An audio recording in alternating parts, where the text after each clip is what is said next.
Dun, dun, dun, dun, dun. And we're live on election night, election day, election night. Welcome to Of the People. Ericka, how are you? I'm doing well, Robert. How are you?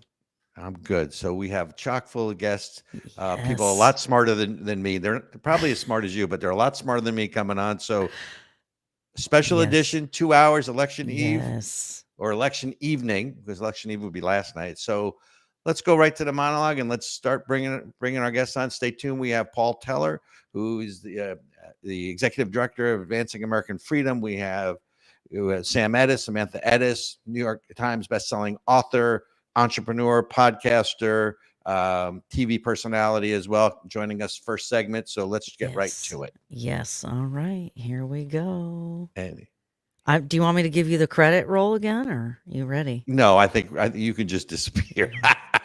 Bye. And good evening and welcome to an election edition of The People. I'm Robert Chernin. Nice to be joining you again. So another year, another election. And you know what that means, right? It means more boarding up of the buildings, more businesses shutting down in anticipation, calling out the National Guard. And the rest of the country is on pins and needles to see, depending on who wins, just how peaceful these mostly peaceful protests will now be going forward. On a very serious, less cynical note, because I am from New Jersey, which is where the cynicism comes from, here's what I hope for. I hope whoever wins this election, look, everyone knows I'm a Trump supporter, already cast my vote. But regardless, whoever wins this election, I hope it is by a significant majority, an overwhelming majority. I hope there is a clear winner here, both in the Electoral College and the popular vote. Because, ladies and gentlemen, as we've talked about many times, we are not a democracy. We hear the word all the time, but what we are is a constitutional republic. So it is not just popular vote, it is also the Electoral College that matters. Outside, I hope that this is outside any margin of error and any of political shenanigans that may or may not be going on, whether it's ballot harvesting or ballot drop boxes or people who are non-citizens voting, because the Constitution is very clear on that, on federal election law. I also hope that the results are known today or tonight, not tomorrow, not in 5 days, not in 10 days. It is not election month. It is not election season. It is election day. I hope, since I was involved way back in the day, we do not have another replay of 2000 Bush v. Gore in Florida. Based on polling, if it does happen, might end up being in Pennsylvania. Here's what else I hope is that going forward, that while I'm a 10th Amendment guy, that I respect states' rights to control their elections, I hope that we at some point establish a national holiday for federal elections. So that takes that off the table. I hope that we have voter ID. It's a simple thing. You have to have an ID from everything from birth to death. And I hope that there is some paper trail to be able to non-computerize so that each and every vote does count in this. I am an old Ronald Reagan guy. It is trust, but verify. And it's a very simple thing. The right to vote is a sacred American obligation. And I hope that, because we're not a democracy, that I hope that people understand that it starts and ends at the ballot box. It is a sacred right. Now, that's what I hope for. Of course, then again, I still believe in the tooth fairy, and I still believe that Oswald acted alone in shooting Kennedy. So there's that, and what the hell do I know? In any event, ladies, welcome, and gentlemen, welcome to election night of the people. We're thrilled to bring back with us Ericka. Come on back in. Yes. And we're thrilled to have Paul Teller, the executive director and SVP of Advancing American Freedom, and Samantha Edis joining us, New York Times bestselling author, podcaster, 2024 New Voices, which if you haven't seen, you have to check that out as well. It's been making a huge dent. Paul, Samantha, welcome to Of the People. Thank you, Bob and Ericka. I dressed up for you today. I'm wearing my 2016 Hillary for President sweater. I like it. I like throwbacks. I like vintage. I'm into it. Well, if you like vintage, you like me, because just you look at me, I am vintage, so that's okay. I got that part. So I want to jump right into this. And Samantha, since you have the vintage sweater, we're going to start with you. You are on the West Coast. Just sort of, what are you Mm. seeing? What's the turnout like? I mean, obviously, I don't think in any realistic possibility that Donald Trump takes California, but what's the energy like? What are you seeing there? Yes, I am in the very conservative state of California, where uh, I don't think that Kamala has too much to worry about, although I really think that this year is an election unlike any other we've ever seen. And I do think that it's going to be closer in California than people anticipate. And Really? that doesn't mean that I think that, Trump is going to sweep in other typically Democratic places. But I do think that voting is different this year. I'm obviously, as you know, a big Jewish activist, and the Jewish population is really going to make a difference in this election. Even though we are very small, we are very mighty in terms of voting, and I do think that we're going to see a lot of surprises tonight. That's a good jump off point. In terms of the Jewish vote, Paul, right? I saw Lakewood, New Jersey, right? Let's stay with the blue states. Lakewood, New Jersey, other places where there's heavy Jewish population, really lining up. Now, I don't know if they're voting for Trump, but certainly there's passion for turnout.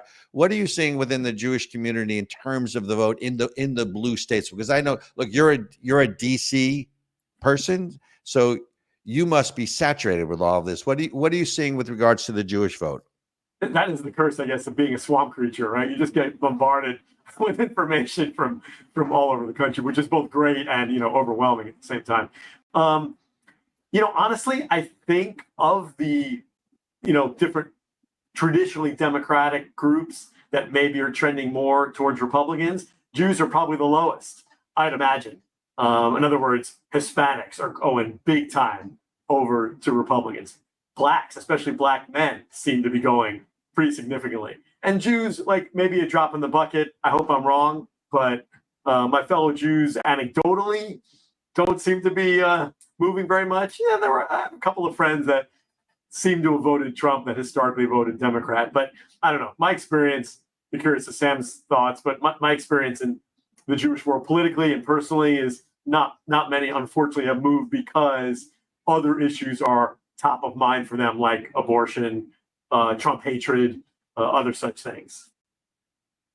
We actually, I'm sorry, Sam. We did hear that a lot today when we were out doing exit polling interviews. A lot of people who called themselves Republicans said, I just hate Donald Trump so much that I came out to vote against him. We heard that across the board. So go ahead, Sam. No, I was going to echo what you're saying, Ericka, which is that I think this is such a strange election because you have, on one hand, you have an incredible female turnout, which we have never seen this great a turnout of women voters, which is obviously super exciting.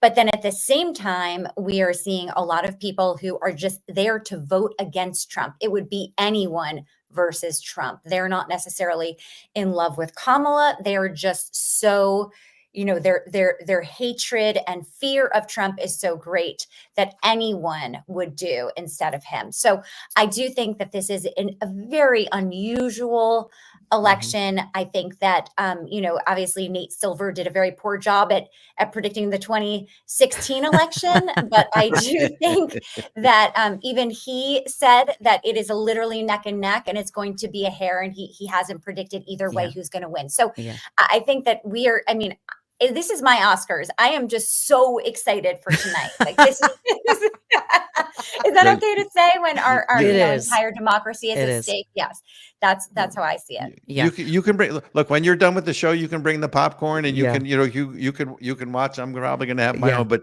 the interesting thing, you bring up polling, because Sam, in 2016 and in 2020, most all of the polls were wrong. I think the only one that was closest, and Paul, you live in this world more than I do. Wasn't it Trafalgar? I think Trafalgar was the one that got it.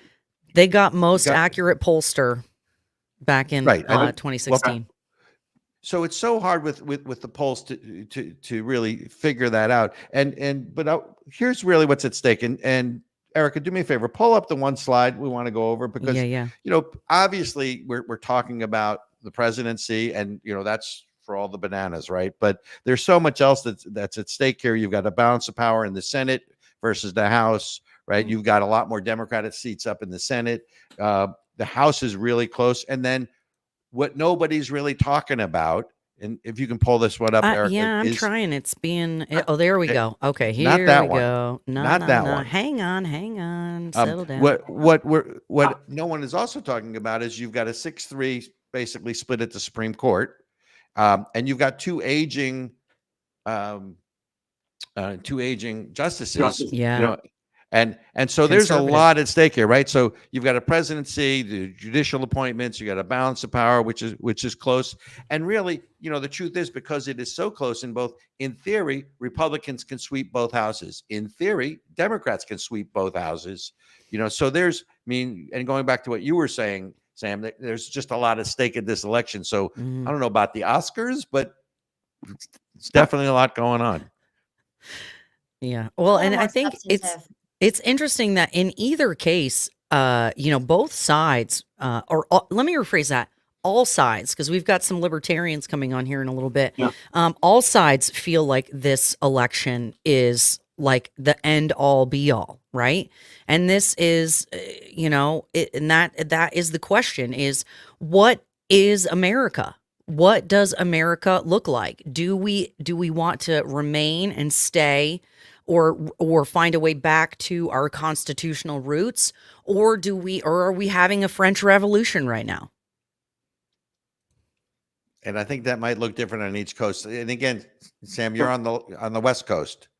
I mean, what are you seeing? From what are you where I hearing? sit, I honestly feel less like a West Coaster and someone who's just so entrenched in what's going on in the Middle East that has skewed my entire perspective on this election and where we're at and what's at stake. So, where I sit, I am looking at the world and thinking we are on the verge of World War III.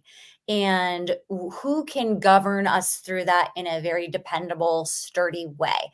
That is what my biggest concerns are, not just as a voter, but as someone who is representative of a large community. So that's kind of how I think about it. But I would love to hear your thoughts on that. But let me ask you a question. I know that at some point you had said, and if I'm paraphrasing, so if I'm quoting you wrong, please correct me. But I thought I read one of your pieces where you felt that Kamala Harris or Kamala, and I'm not trying to mispronounce whichever one's not racist. I never get it right anyway. If you want someone who butchers names, it's Kamala. Okay, if you want someone who butchers names, I'm the guy. Yeah. But I know that I think you were at the Democratic convention. You felt at the time that you thought that in terms of Middle East, Israel, World War III politics, let's call it, that she would be a better steward, for lack of a better term. And I'm paraphrasing. So dig into that a little bit. I guess the question would be why. So what are the things? When you look at Kamala Harris's voting record, she has always voted pro-Israel. She has never, ever stepped away from that, never wavered. So to me, that's a huge bonus and a huge thing in terms of dependability. She's not going to suddenly vote against Israel. Now, I think a lot has happened in this election cycle, and she has had to pander to a lot of constituencies that I wish she didn't have to. And so some of what, yesterday she's stomping around Pennsylvania with AOC, who is sort of an enemy to Israel. So it's not that she's sitting here and she looks like a beacon of hope for the Jews or for Israel or for democracy in the Middle East. But I do think that she is dependable. If you look at her voting record, if you look at what she purports to care about, if you look at her speech from the DNC, she's consistently said, I will always back Israel. I will always make sure Israel has what it needs to defend itself. Now, on top of it, I've heard every single, I work every day. I call my colleagues the other Jewish influencers, right? And most of them, especially the vocal ones, are Republicans. So I've heard so many pro-Trump Jewish, pro-Israel arguments, and I know them all and I understand them all, right? He was very integral in the Abraham Accords. He relocated the embassy to Jerusalem. I could go down the list. His daughter is married to a Jew, etc. However, when we look at Donald Trump's personality, his lack of empathy, his unpredictability, the way he panders to anyone who praises him. If you write that guy a love letter, he will send you his nuclear secrets tomorrow. And that is what terrifies me. I understand. So, Paul, let me jump to you. Let me jump in here because, Paul, you were special assistant to President Trump for legislative affairs, right? So you certainly know the man. Yes, sir. And I understand the public perception of him. And again, just to sort of put this in perspective, I grew up in New Jersey. To me, Donald Trump is like a lot of guys I knew from Queens, right? It's that same mannerism, so I don't find it offensive, but I understand it. But from an insider's perspective, where is Trump on Israel? Because I think a lot of things that Sam said are correct. I understand people's concerns. I don't personally have them, but as you were special assistant to the president. So talk a little bit about, Trump on Israel and your perspective. Yeah, I'll be honest. That was one of the top issues for me about our administration. In other words, look, there were maybe certain things that we did in our administration that I didn't necessarily love as a staffer. You follow the president's orders. He's the man who got elected. But man, when it came to Israel and the Middle East, it just was tremendous. All you have to do is the things that Sam listed, absolutely. But for me, the top was the Abraham Accords. I mean, under Donald Trump, you get peace, and under Obama and Biden-Harris, you've got wars breaking out. So what's unfortunate was how many countries were kind of lined up in the queue, ready to join the Abraham Accords towards the end of the Trump-Pence administration, and just time ran out. And of course, there was no effort to get those accords expanded during the Biden-Harris years. And why is that? Because, I don't think they are particularly pro-Israel. I know the rhetoric is there. Some of the votes are there, no question. But you get the counter rhetoric too. Perfect example, right? Kamala Harris all the time saying Israel has the right to defend itself. Next sentence, and we must have a ceasefire. Ridiculously conflicting. I mean, imagine if it was like, you have a right to defend yourself in your home. You just can't fire a gun or use, knives or any weapons. Ridiculous. Well, why do you think so few cabinet members from the former Trump administration are supporting him, including his vice president? I'll respectfully dodge that question only because, very proud of the 4 years that I was there, no question. But the way things ended were not how I would have had the administration and the way how would you have ended it? I was hoping, frankly, for celebrations of those previous 4 years and just saying, we'll be back. We will run again. We lost. And I think, Sam, your question is interesting, and he actually answered that on the Joe Rogan interview last week or the week before, whenever it was. And he said, I was advised badly. It was the first time I heard Trump admit that he chose poorly, and that he was like, I had a bunch of neocons. I got told to, put all these neocons in place, and then I figured out that they weren't good. And you believed him. I think that as a person who I consider myself personally a small government conservative. So however I feel about social issues and things like that is different. But, I don't like those big government conservatives. I'm not a fan of the neocons. I don't like people who send people. I'm not for the foreign wars and all that kind of stuff. So I didn't like anybody he chose. And you think Tulsi Gabbard and RFK and the people he said he's going to choose for his new cabinet are going to be stronger than his previous administration? Yeah, I can answer that question. I actually think they will be. I'm a longtime DC guy. Not like Paul is still there. I actually got out of Dodge about 15 years ago, for better or for worse. And I think that I was involved with Bush 43 when he was governor and he wasn't running, and then he was candidate Bush, and then it was President-elect Bush, it was President Bush, and it was re-election of President Bush. And I will tell you, I saw that man evolve. He was a very different person. The core was still the same, but evolved, was smarter as he went along. I never doubted that he always tried to do the right thing. Right, as you recall, I ran the Jewish outreach for the re-election in 2004. So I think Donald Trump probably learned a lot the first go around. I do believe him. He is not eloquent when he speaks. He is not Obama. I mean, who I think is one of the most gifted speakers I've ever heard. Although I don't really have an issue with it. A lot of the people that were in the first administration were what I would call sort of the establishment. Tulsi Gabbard is not the establishment. RFK is not the establishment. And I think one of the things that propelled Trump into office the first time, and I believe, truth be told, I think he wins this time too, is the same thing, is there is a desire, maybe not to burn it down from the American public, but just to really bring about. No, there definitely is a desire on both sides. I get that, but for different reasons with different results, I would argue. That's true. But to effect great change because the government has gotten too big and into too many people's lives. I think that's the driving force here. So to answer your question, yeah, I do believe him. I mean, no one runs to be president without a massive ego. No one. It just doesn't happen. And so, I want to also just be really clear. I don't trust any politicians. I'm not sitting here like the people who are like, Trump is Jesus, like, I'm like, nah, bro, no, he is not. And he was not my choice in the primaries.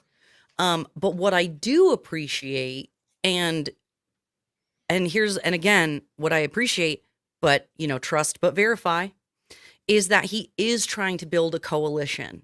So we're going to talk about the two-party system a little bit more with our libertarians in the next segment. But, the point of the two-party system and the presidency is that they're supposed to build a coalition of Americans. That's the whole point of the Electoral College, is that you have to build a coalition of diverse people from diverse backgrounds in order to win the Electoral College. I think one thing you said, Bob, in the very beginning really struck me, which is you hope that there is a decisive victory on either side. And the reason you hope that, I presume, is because you're concerned that there will be an objection to the results. Now, do you really in your heart believe that there would ever be a serious objection if Kamala loses? No, I think that you're saying, I don't want Trump to have any way to have a less than peaceful transfer of power. Now, doesn't that alarm you as it pertains to our democracy? But that's not what I'm saying. I'm saying that regardless of who wins and regardless of who loses, there is now a precedent going back to 2000. Let's not forget that Al Gore challenged the election results, and you can go back to every election since 2000. Al Gore really won that election, but yeah. Debatable. We're having election denial now. We're having election denial. We're going to get kicked off of YouTube. Hold on. Exactly. We've got Steve Rosenberg here for just a few minutes. You guys, so we wanted to bring him in. So sitting in Fox News' studio. Hello, Mr. Rosenberg. I like it. Hey, Robert. How are you? Good to see everybody. I'm good. You're joining Paul Teller and Samantha Edis. Yes. I've been listening to them.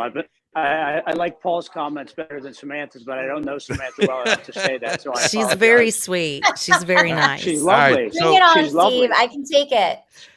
What's that? Hey, Steve? Why don't you tell everybody what that yellow ribbon is on your lapel? Absolutely. Well, some people say it's bring them home, but I wrote a piece a long while ago that it shouldn't be bring them home. It should be let them go. There's a nuanced difference between the two of them. Bring them home puts the emphasis on the Israelis to bring them home. But this war would have ended a long time ago if Biden and Harris had the gumption to not stop Israel from going into Rafah. Because don't forget, Samantha, Kamala read the maps in Rafah. She studied those maps and told Israel not to go in. Kamala couldn't find Rafah on a map if you spelled it out for her. But she told the Israelis not to go into Rafah. And you know who was in Rafah? Yahya Sinwar and a bunch of hostages. So this pin means let them go, not bring them home. I And- appreciate and- that, Steve, and I couldn't agree more. I think I know that the woman who created the Bring Them Home campaign, she was 22 years old, and there was a marketing issue.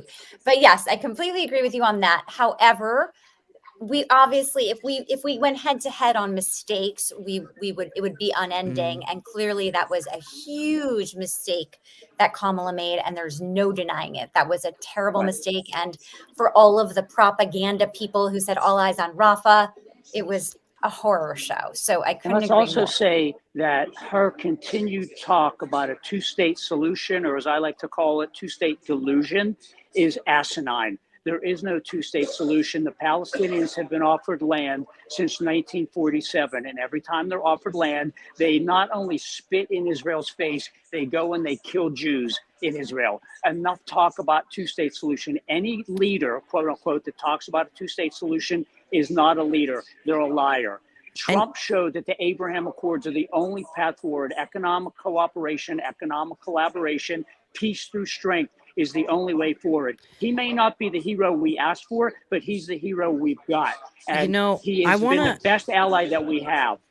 I want to know what you guys think about, this almost feels to me like one of those issues that gets left on the table year after year so that we can have things to argue and be mad at each other about, and that the candidates can have things to fundraise on.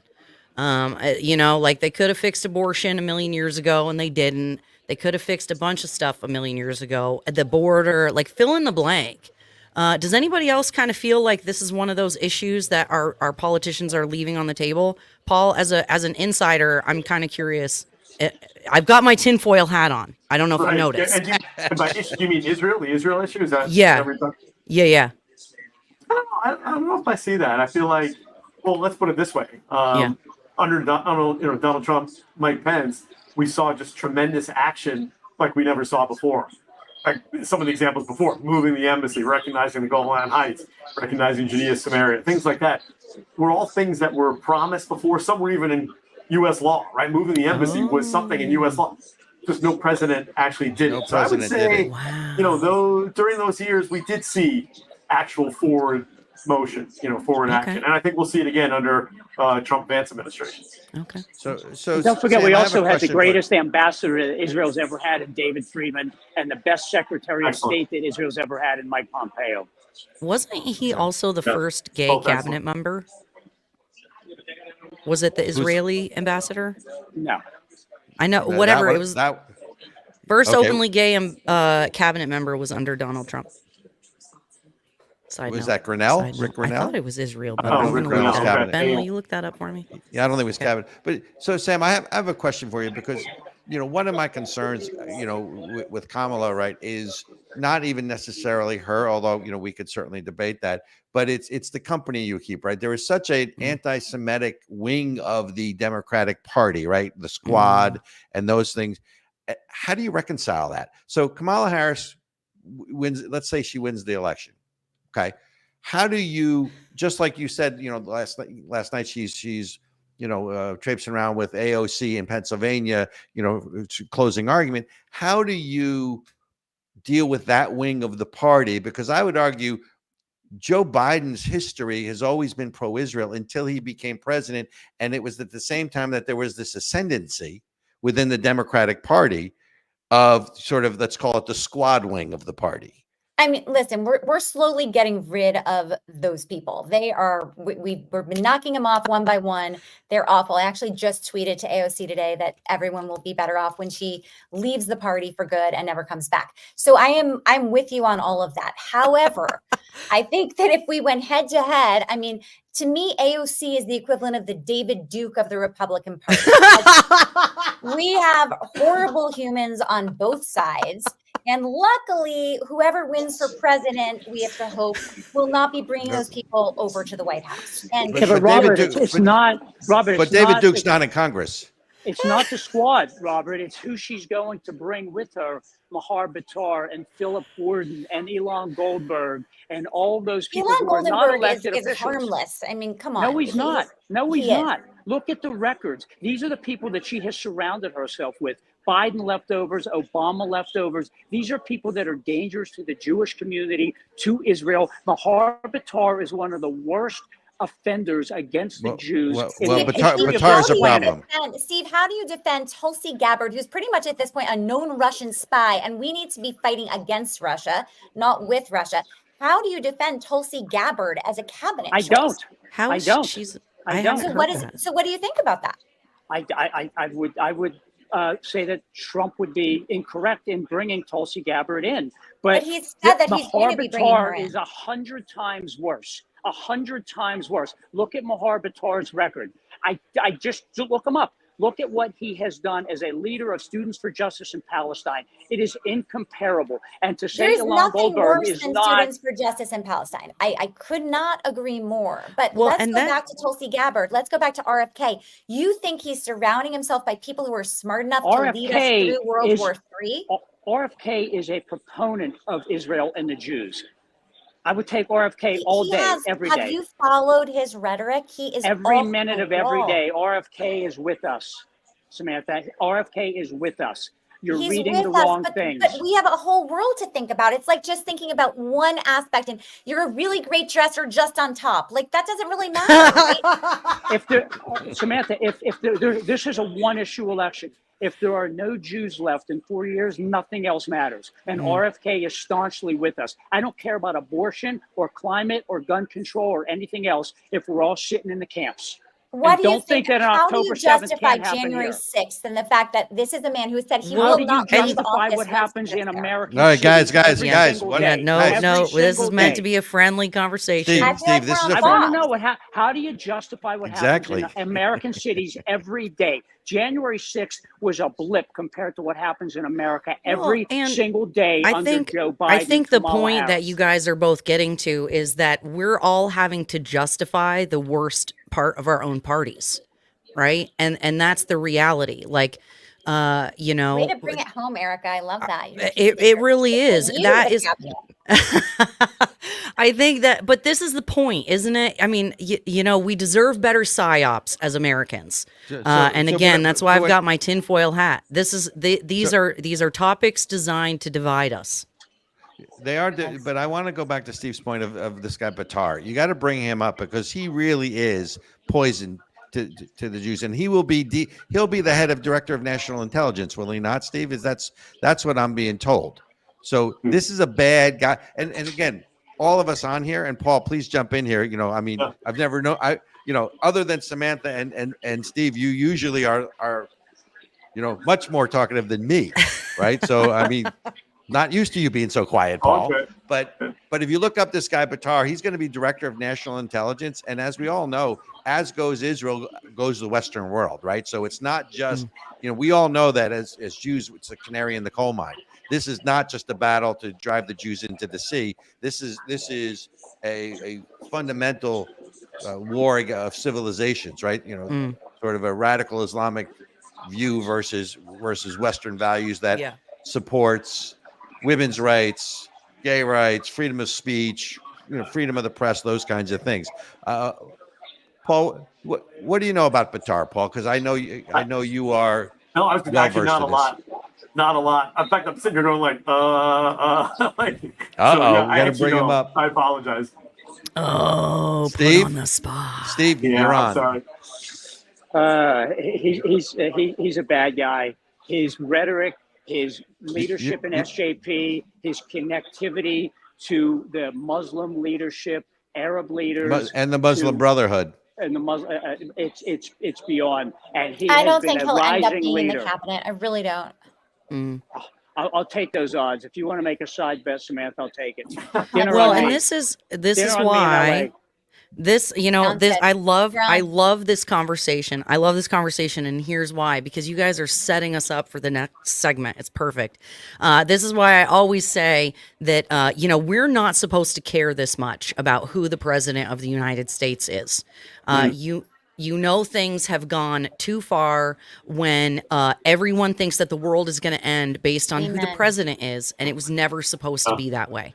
But don't you think, Ericka, that this hysteria was started by Trump? I mean, this was, listen, if Ben Sasse or someone more normal and mainstream in the Republican Party was the candidate, we wouldn't feel this hysteria. But the Republican electorate doesn't want, traditional. The Republican Party is sick and tired of neocons and the same old. They want people who don't look down on them, who don't call them bitter clingers and deplorables. When you have our political class continuously demonizing the American people, shipping their jobs overseas, and again, demonizing them for their beliefs, like unfortunately, the Democratic Party left many of us behind. I'm a person who used to consider myself a Democrat, and then I got called all kinds of names, and I was told a bunch of crap, and then I found out that fake news was real, and they were really lying about the stuff Donald Trump said, and it ruined me. It ruined me. Robert, I have to go. Sorry, okay. I just want to say that if there was no Obama, there would be no Trump. Obama started all this. So on that note, I got to go. See you guys. Thanks for having me. I agree with that. Thanks, Steve. So I want to go back to Mahar Bitar. Check in the chat. You're going to see a link. It's a Canary Mission. It's a Canary Mission link on who this guy is. Yep. He is slotted to be the head of Director of National Intelligence. I mean, that is a known. Well, it's not a fact, right? It is a supposition, but I agree with Steve. I mean, the problem is not even necessarily Kamala Harris to me, but the people that she surrounds herself with. And a lot of that, he is correct, is sort of a leftover, some in the Obama administration. And let's not forget the ascendancy of the Muslim Brotherhood in Egypt, with Obama's encouragement in 2008. So look, it's a concern. I think we agree on the next thing about this segment is we agree on the goals. I think we may disagree on how to get there. Yeah. But here's Mahar Bitar. So for the people on the show, listening to the show, I don't mean you, Sam, or you, Paul. This is the guy that you need to research. He is a pro-Hamas, pro-Palestinian, anti-Israel member of the Biden administration with the likelihood of being appointed the head of Director of National Intelligence. Believe me, I completely agree about the fact that we cannot be person to person comparing the cabinet. I think for me, anyone who's not Trump is the right candidate. I can't be an apologist for a lot of things that Kamala's done, but she is not Trump. And for me, I can't vote for a rapist and a racist. Like, it just won't happen. And that's one of the 5,000 reasons that I don't think Trump should get anyone's vote. I think one thing that's interesting difference between the two parties on Israel is in the Republican Party, you could full-throatedly support Israel in any setting, anywhere, big, small group, private, public, whatever. Try that in the Democratic Party. Go to a Democratic rally, grab a microphone and say, I love Israel, and just stop. You can't do it. Is Leader Hakeem Jeffries going to criticize the squad by name or these possible cabinet members by name? No chance. Cannot be done. And if they do somehow get a little bit of praise in there or criticism of anti-Semitism, it always has the yeah, but, right? Anti-Semitism is terrible, says a Democratic leader.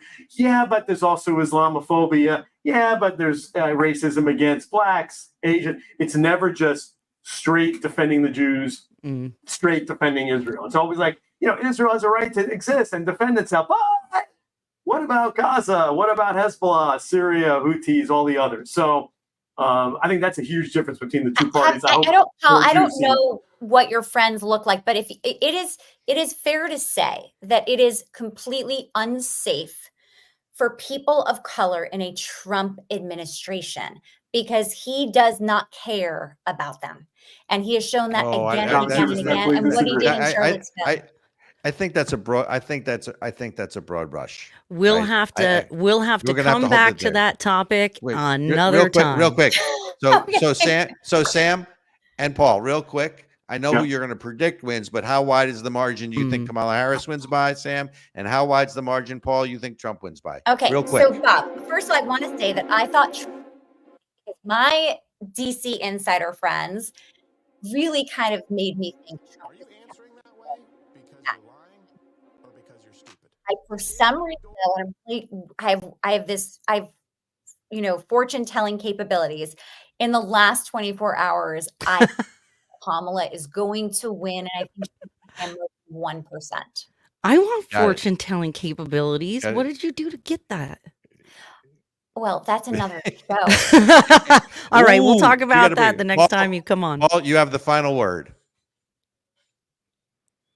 Predictor thing, the app where you predict the electoral college. I think it was like 280 something for Trump is what I came out with. So pretty narrow. I didn't do the popular vote because I figure who cares? It's not how we choose the president. It's like predicting how many total runs will be in the World Series. Who cares, right? It's 4 out of 7 games. Same thing here. It's a series of contests aggregated together. So I only did the electoral college prediction for me. All right. Ooh, Sam well, and Paul, thank you guys both for joining us. Sam, I'm with you. As soon as I'm done with this show, I'm grabbing a bowl of popcorn and I'm going to Pajamas and popcorn. Yes. You guys can come over if you're in the same city. Yes. You got it. Thank you so much for All joining right, you us, Sam. guys. Paul, Thanks, appreciate you guys. Thank you. Thank you. Okay, so we're going to take just a moment to hear from our sponsor, ASIC, and hear what they have to say about defending American freedom. America came into being based on a shared belief and a common set of values. Unlike other nations that were bound together based on common ancestry, race, or caste, we came into being based on a simple and shared set of ideals.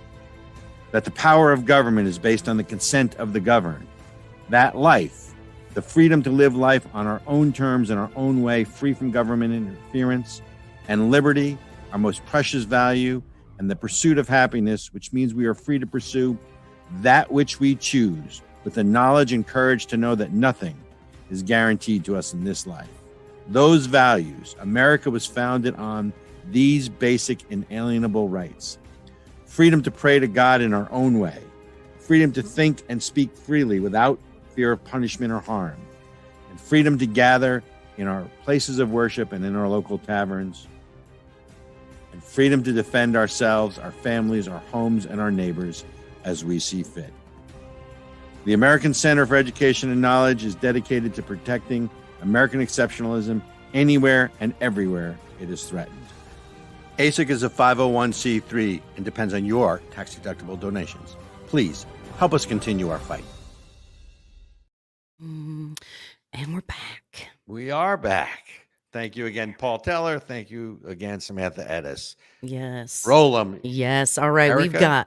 We've got Dennis Pratt and Olga Maria. We've got our libertarian friends here today. Do we have audio for? Oh wait, let's see. Olga, you were muted. Hey. Can we hear you guys? Hello. I love it. I love it. So, Dennis, Olga, I'm super excited to have you guys both on to get the Libertarian Party perspective. Dennis, especially you being in New Hampshire with rumors that New Hampshire could flip red. And the Libertarian Party, if I'm not mistaken, just endorsed Donald Trump. Was it yesterday in New Hampshire? Yes, there's already a move to try to disaffiliate the LPNH from the Libertarian Party like every for other doing week, this. but that happens every other week. So That's true. We in New Hampshire, we're basically a separatist group here in New Hampshire. The Libertarians have been kind of a small minority for a very long time. We don't seem to be able to impress either the Republicans or Democrats that people should leave each other be. So we're moving all of us to one small state, New Hampshire, and there create kind of a libertarian state. And so, Oh, sorry, Dennis. That's part of the Free State Project, right? Is that what you're talking about for our listeners who don't know about the Free State Project? So New Hampshire would leave the union. Wait, explain this to me. Because by the way, so I live in New Hampshire, right? I live in New London, and if you search way back in like the late 90s, I was the guy living in Killington who wanted Killington, Vermont to secede from Vermont to join New Hampshire. So that was when Jim Douglas was. That was when George Bush was president, and Jim Douglas was the governor of Vermont. That didn't go over so well. So explain to me this whole free state thing. Yeah. So the Free State Project is the Libertarians basically saying that we really can't control New Hampshire, and that what we need to do is to aggregate, to consolidate our people into one small state. I mean, you've seen this with Mormons in Utah, and the gays in San Francisco, and Chinese in Chinatown, and frankly, the Jews in Israel, where you have a fairly small group of people who aren't mainstream, who aren't particularly liked by the political powers that be, and they consolidate in order to basically have a type of society that they want. I mean, our society is a live and let live society, a live free or die society. So you can see why we chose just New fine. Hampshire. Where's my? And so it's like it's so frustrating for us to watch all these horrible people fight over what horrible things they're going to do to us from DC. When all we want to do is we want to say, look, if you guys want to do horrible things to each other, God bless, go do it, but leave us be. So that's what we're kind of focused on in the small state of New Hampshire. I'm over here in Dover, by the way, Robert. I know.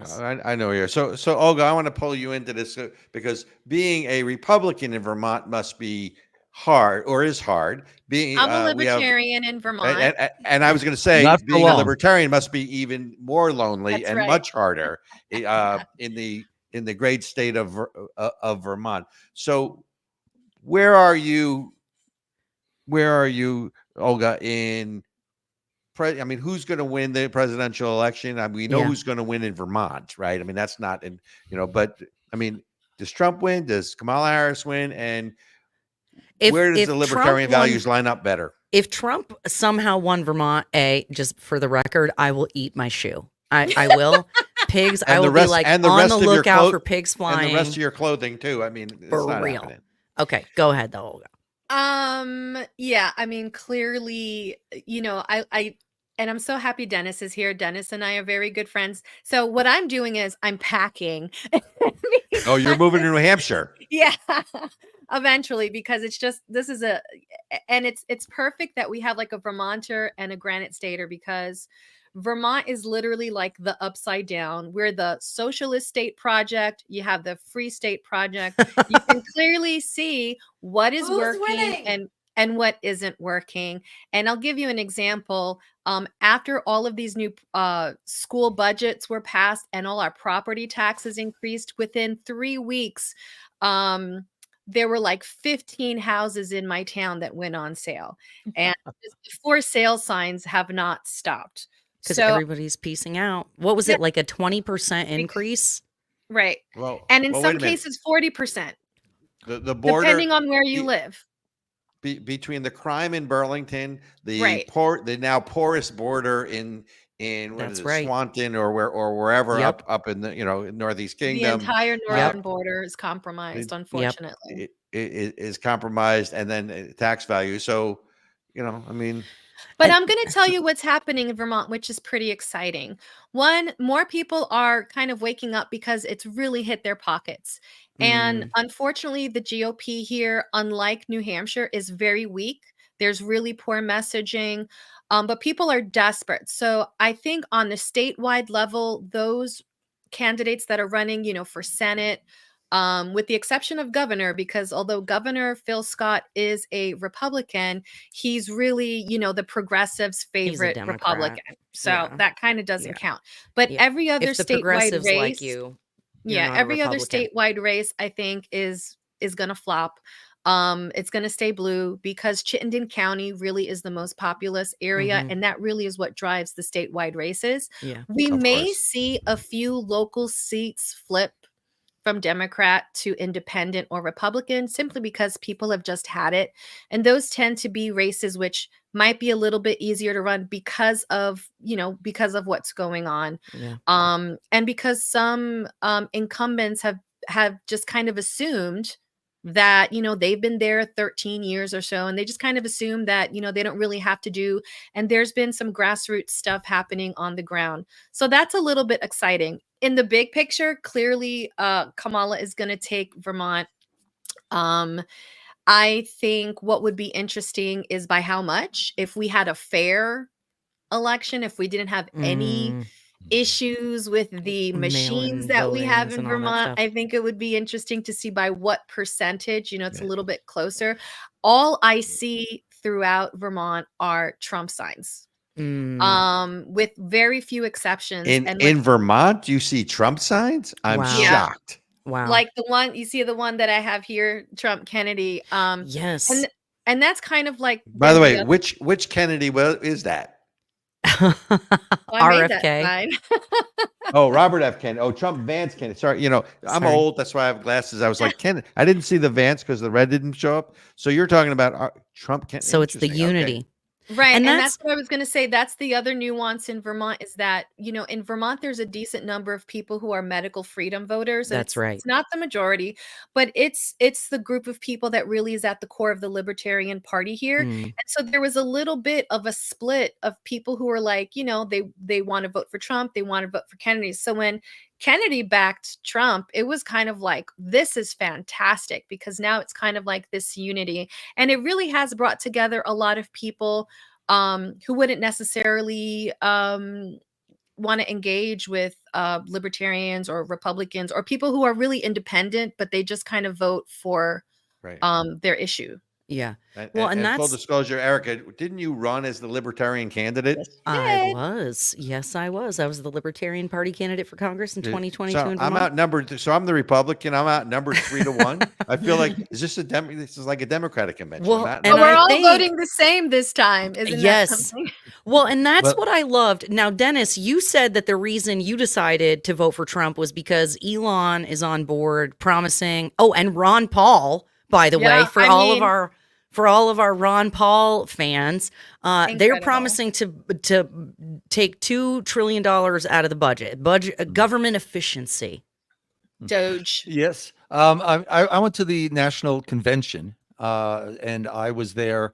I was backing more the right libertarians candidate, and there was a left libertarian candidate who eventually won simply because the left just outlasted us until 1:30.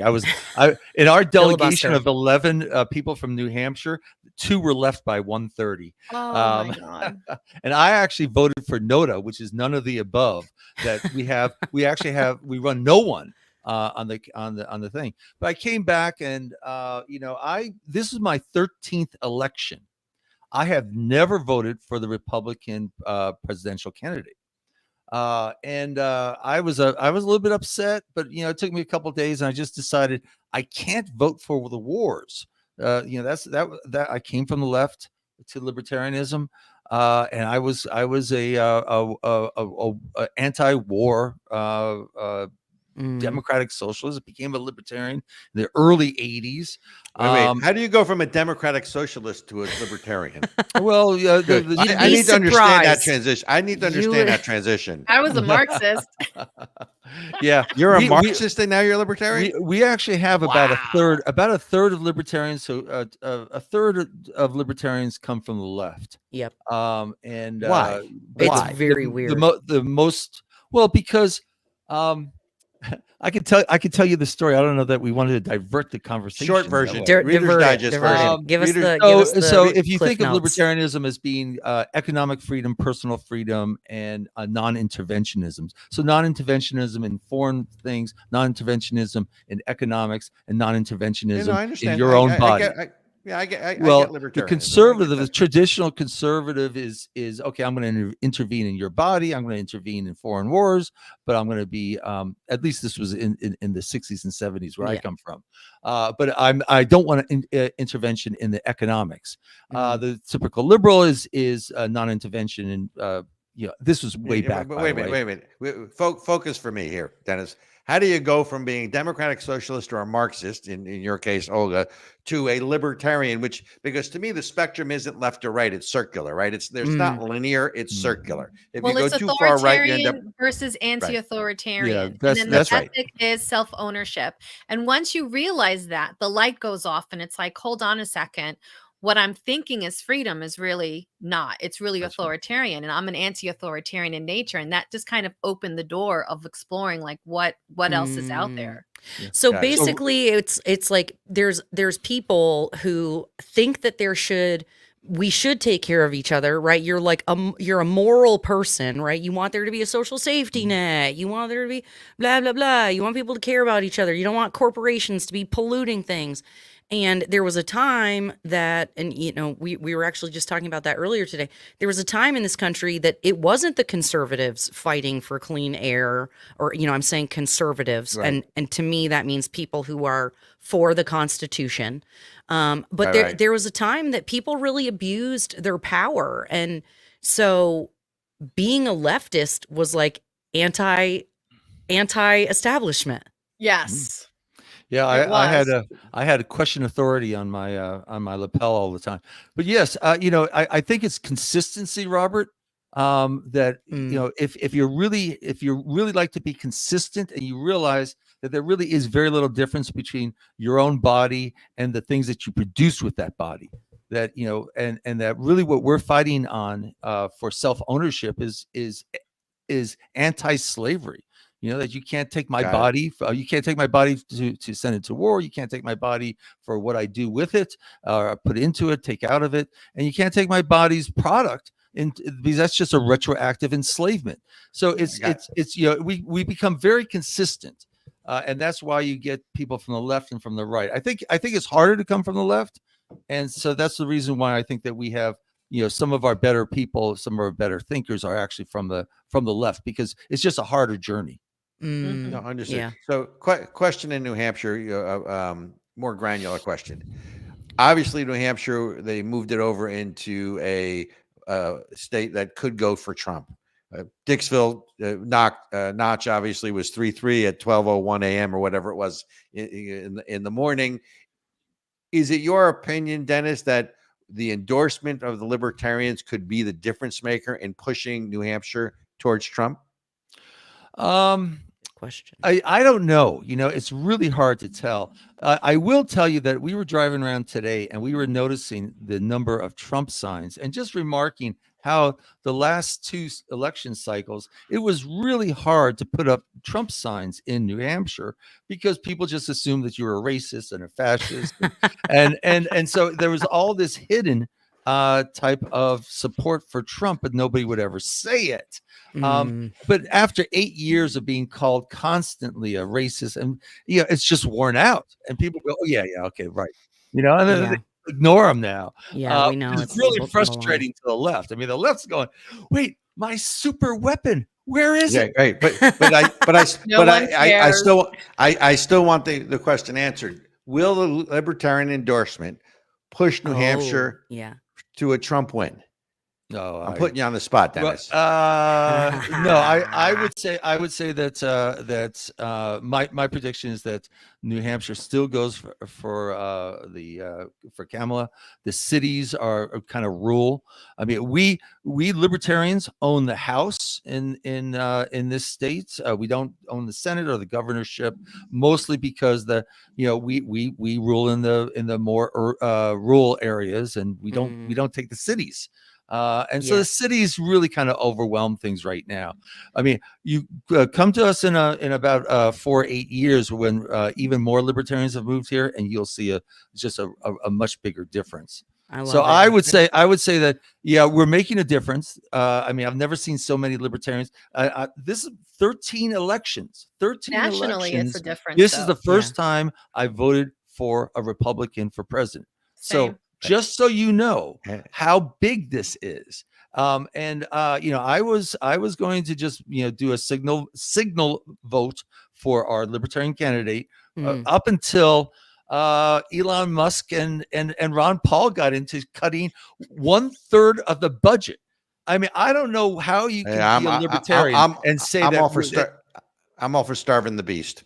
I'm I'm all all for for starving the beast. Well, because that is 1/3 of the budget, $2 trillion they're talking about. You can do that. Rand Paul talked about doing this years ago, and they laughed him off. Yeah. But if you actually have, the trouble is, I'm not voting for Trump. I'm voting for Elon and Ron Paul. Yeah. And RFK, cabinet. Tulsi. I'm actually voting for Vivek.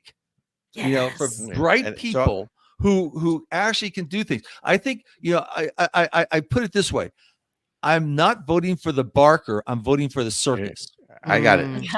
Oh, Olga, you have the last word. Wait. Hold on. Wait. We can't. Wait. We can't let them go yet. Uh-oh. Okay. Yeah, Yeah. okay, I've we're got not a letting setup you- here. We're not. Excuse me. Ericka says we're not letting you go yet, and you can tell who's the boss Well, here. what I was I'm going to the eye say, candy. what I'm I was the eye going to candy. say, That's Robert, all. what I was going to say, Robert, is that libertarians are at our national convention. Donald Trump showed up. Vivek Ramaswamy showed up. Yeah. RFK Jr. showed up. We are They came going seeking your vote. not only that, but we have and really a lot of the work has our national chair Angela McCardle has worked. So a lot of these policies that are coming out of Trump, ending the taxes against overtime, not taxing tips, Crypto. cutting the budget, the Department of Government, all of these are libertarian talking points. So obviously he's listening to it. Yeah. And I would just say on a national scale, we're making a huge difference in terms of the policies. But in swing states, especially, I think that libertarian vote is going to make a big difference. And I agree with you. The libertarian vote, it was a setup, Dennis. I think Trump wins New Hampshire because of the libertarian vote. And there you have it. Let's see. Hopefully. Well, and Robert, what I want to know. We'll be finding out pretty soon. Well, it is after 7 I o'clock, don't so- trust the question isn't whether Trump wins. The question is who is announced as the winner, right? Right. There you go. Oh, speaking of being announced as the winner, that has nothing to do with what I'm about to say, by the way. That's one of my bad transitions. Olga, the Latina libertarian, happens to be Puerto Rican. That's right. So I was like, I definitely wanted to get your take on everybody saying that Donald Trump said, or that Donald Trump thinks Puerto Rico is trash. In all sincerity, for those folks who don't know, that comedian was actually trying to shed light on a legitimate He did. problem. Hashtag trash crisis. He did the biggest favor. So I think it's Daniel. Oh, what's his last name?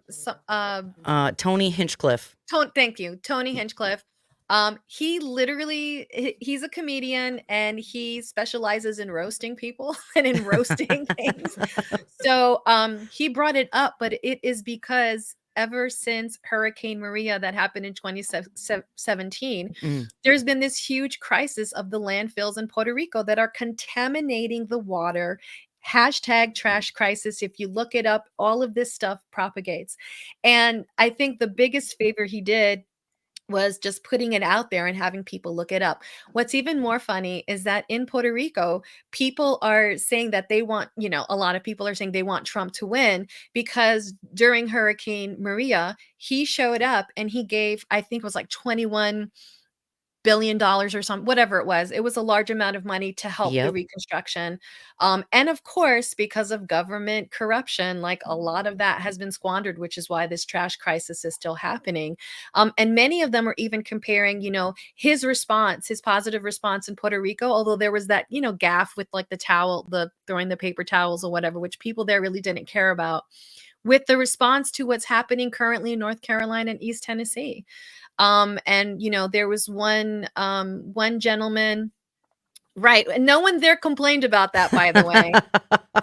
But yeah. So I think it's interesting, and it's always funny to me, like the young woman with the Hillary shirt. Like, we don't need white liberals to get upset on our behalf. Honestly, like, we can take care of ourselves. Thank you very much. I feel perfectly safe in a Trump administration because I get to use my Second Amendment rights. So we're fine. In fact, one of the problems with the migrant crisis that is happening right now is that one of the largest groups of people that are being, violated are Hispanics, because they're going into Hispanic areas, and you have a lot of criminals that are coming in. And Right overtaking now, police. Okay. and I mean, can't one even- of my friends who lives in Barry City, Vermont, was assaulted in her backyard by someone who crossed over from El Salvador, who thankfully wasn't arrested in Vermont. They were arrested in New Hampshire. And because he Wow. had a record in New Hampshire, he was deported. Had he been arrested in Vermont, I'm pretty sure he would have just been let out. But he had a history for sexual assault in El Salvador, so they deported him there. Wow, Ouch. you guys. Wow, you guys. And that's it. People don't realize you can fly to Canada. You don't need a visa or any of that stuff. And then you can just walk your happy little behind across the border. So, Just to be clear, any Puerto Ricans who want to fly to Canada and walk their happy little Well, butt, we're citizens, if so they're- we don't have to. if they're Liberty people, if they're Liberty, if They they're- can just fly they straight can to come to New Manchester. Hampshire. Just come down. We'll hide you. If you're socialist, go to Vermont. Buy Olga's house so she can move here. and on that note, ladies and There you gentlemen, go. we're gonna That's we're gonna transition. Olga Maria, the We need- Latina we need to- Libertarian. We need to have you guys back. I Yes. would love it. Yes. And Dennis Pratt, New Hampshire Libertarian Party Chair. You guys, thank you so much for joining us this evening. You got. Olga, Dennis, thank you. Thank you so Live much free for or having us. live free or die. That's right. Yes. Oh my gosh. I love it. Okay. I have to say, this has been a super fun show so far. This has been good. Okay. We've got some new background music. Can you hear it? Wouldn't work. All of a sudden they said, okay, this isn't going to work. And they were ready, at the ready, because they Can you knew hear it could that now? happen. Cheat. Okay, you guys. So we this one we didn't make we haven't made a video to yet, but for our viewers, you know that we like to make fun rap or house like electronic music out of the rants of politicians and political pundits. So this time I heard a rant from Steven Crowder. We're about to have Jay Shepard on. He hates Steven Crowder, so he's going to hate this one. I hope he's listening. Jay, I see you in the background. I know your camera's off, but I hope you're listening. So this was a rant from Steven Jay the Crowder. Jay the Shepherd, a rant from Steven Crowder. And as soon as I heard it, I was like, oh, we're going to turn that into a track. So we're going to play that for just a couple minutes, you guys, while we prep for for our next round of guests. Cheat. Don't give any genuine interviews or press conferences. Here's another truth. Kamala is either lying or she's stupid. I don't think that this counts. Right, I've told you this. Their playbook is lie, cheat. Or she's stupid. Lie, cheat. I don't think that this counts. Lie, cheat. Biden's fine. Until the polls show Americans don't believe it. Lie, cheat. Install somebody. Coronate Kamala Harris, even though she didn't receive any votes. I don't think that this counts. Lie. Don't give any genuine interviews. Kamala is either lying or she's stupid. And when it doesn't work, cheat. That's what they're going to do in the election. Cheat. That's what they're going to do in the election. Cheat. That's what they're going to do in the election. Lie,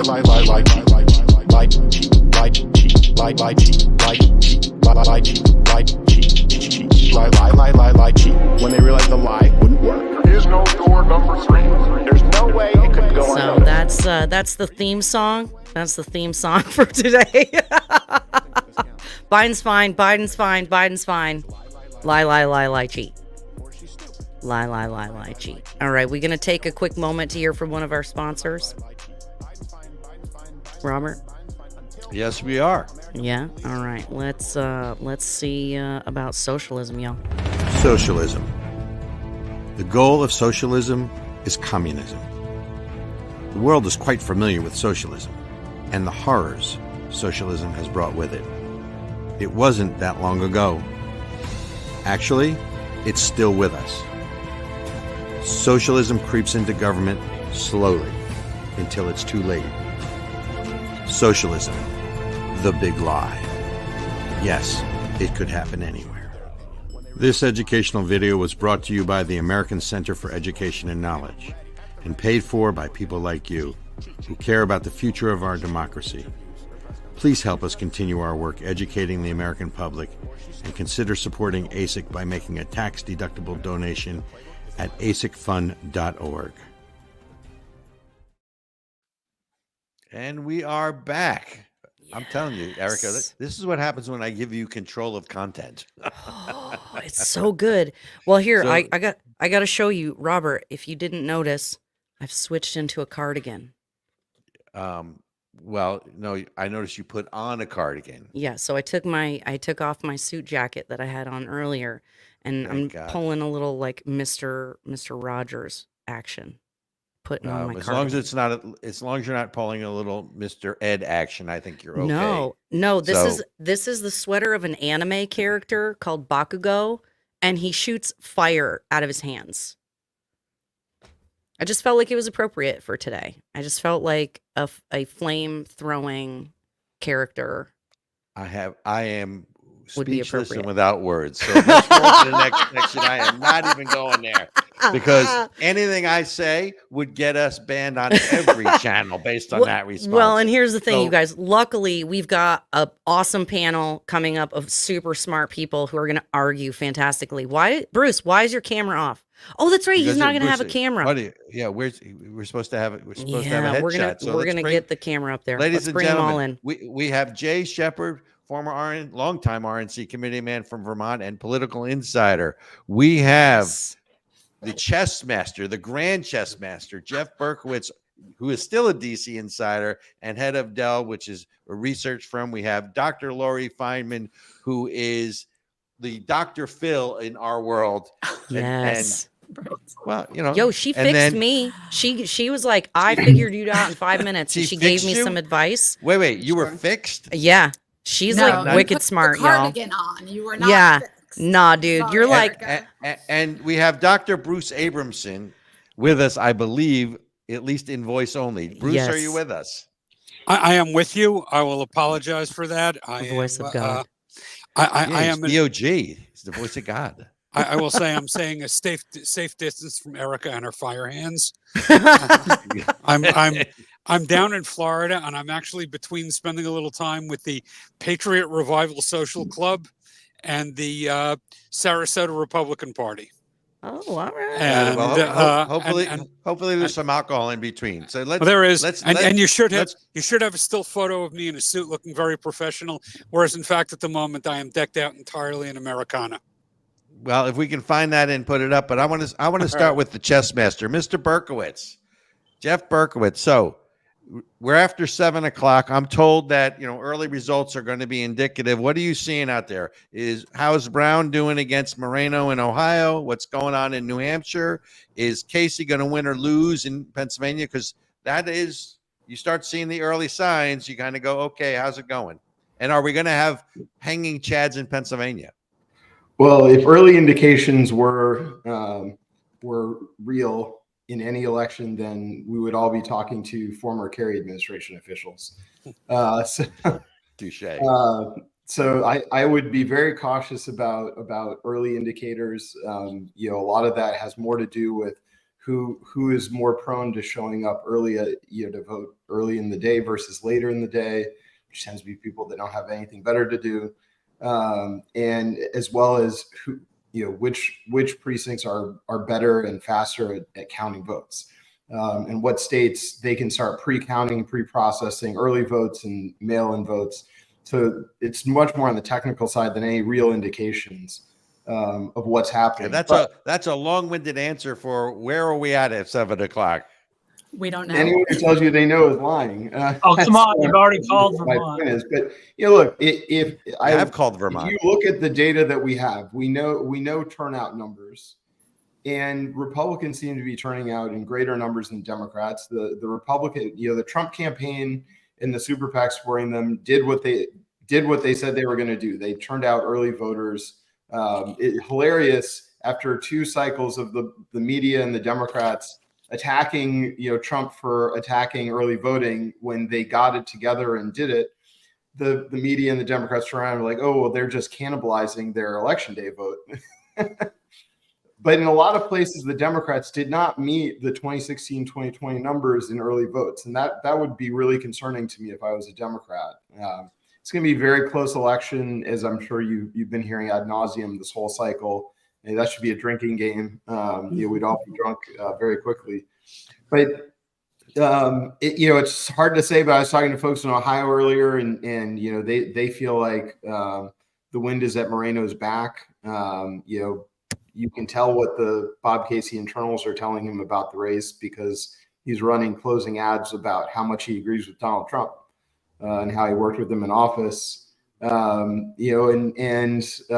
think we're definitely seeing a lot of momentum, maybe a little blunted right towards the end, the last couple of days for Trump. We'll see once people start actually getting real and meaningful results and data back in.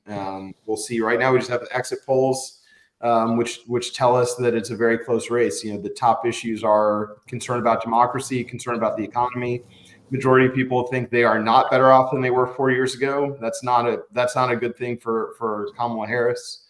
Although she claims she was absent for the last 4 years, it had nothing to do with it. So we have these weak signals that give us a guess, but we don't know how the independents swung, either the early vote or late deciders. We don't know how many Republicans shifted, how they were going to vote. But going into election day, I would much rather be Donald Trump than Kamala Harris. Got it. So I want to talk about, there are two voting blocks, and I want to address this to you, Laurie. There are two voting blocks that seem to be still the stalwarts of the Democratic Party. One is the women's vote, right? Because there's really four pillars in the Democratic Party. One is the women's vote. Second, you would say, is the minority or the black vote, or maybe people of color, right? The Hispanic vote as well. You've certainly got then the union vote, things like that. But I want to focus, because what I hear out of the Harris campaign is that there is this upswing in turnout of women voters. Is this all about abortion to them? I mean, I can only speak to, I'm no Jay or Jeff. Or Bruce, right? Well, I'm glad you're not Jay or Jeff or Bruce. Well, I'm here for like the looks, okay, I guess, because I don't know what else I have Thank God for small favors. And I'm a much better co-host than guest. That being said, I can tell you what was happening down here in Florida for a very long time.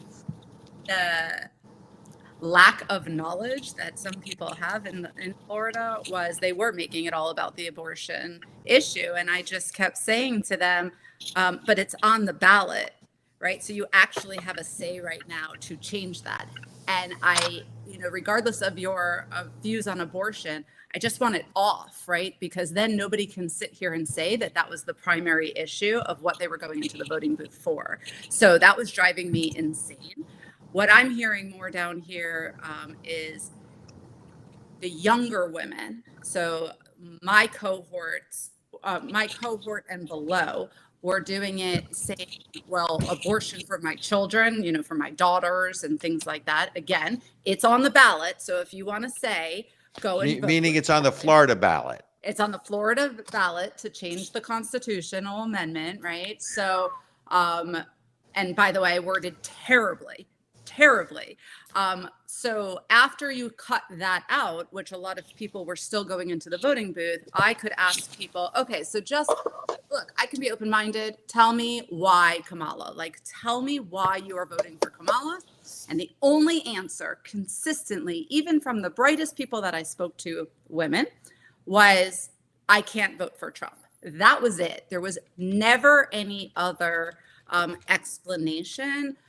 Every once in a while, it was, I'm afraid that he's going to never leave office. He's bringing in people that are going to, take over, never leave. He surrounds himself by terrible people. He has, he meets up with KKK members. The Charlottesville thing kept coming up. But aside from that, nobody could tell me one good thing that Kamala did in policy.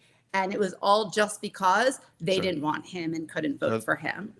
So they're voting against against Trump. Yes. And Jay, as a former RNC committee man, longtime RNC committee man, newly retired, hope you're doing well in retirement. What's the schism in the Republican Party? Because the Harris campaign has been really big about marching out all these people who either worked for Trump or are Republicans for Harris. I mean, where's the divide there, and how significant of a factor do you think that plays in this election? I think it's pretty obvious that there are a lot of Republican leaders that want to see the whole Trump populist movement go away. Yeah. He's pushed a lot of Republicans, traditional Republicans, conservative Republicans to the sideline, and has been very brutal in attacking them if they are not 100% loyal. So there's a lot of undercurrent going on within the party to say, we've had enough of Trump, that we at some point want to take back the party. So that's really important as well. I want to just comment quickly on what Lori said. I think Florida is going to be really important when we take a look at the breakdown of the vote there and see what the difference is between the Trump vote, the senatorial vote for Scott, and the abortion referendum.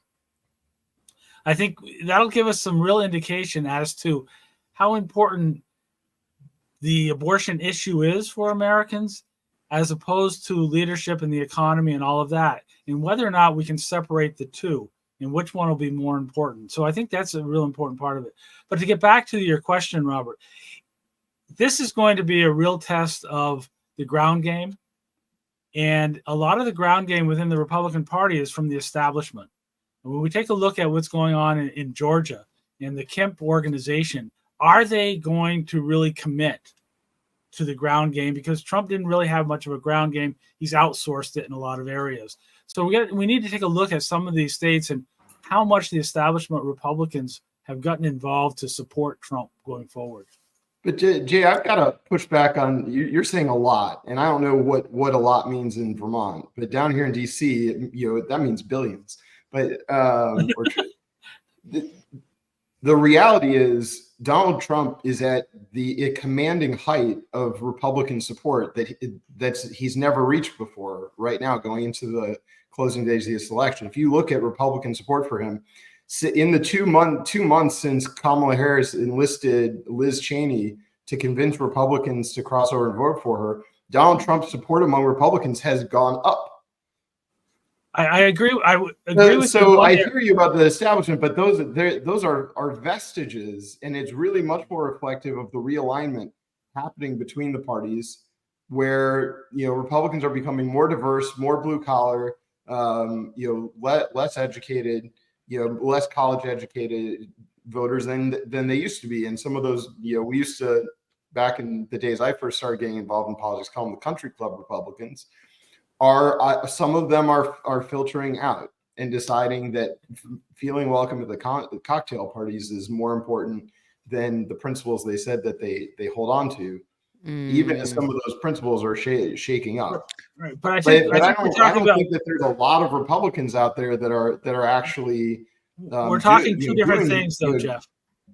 I think we're talking two different things. I don't think we're going to see that in tonight's results. But I think we're talking two entirely different things. The question, as I understood it from Robert, was the leadership within the Republican Party, not the rank and file. I agree with you that the momentum within the rank and file Republicans is all Trump. I mean, we're seeing it everywhere. People are coming out of the woodwork. There's never been enthusiasm for a Republican candidate the way there is for Trump.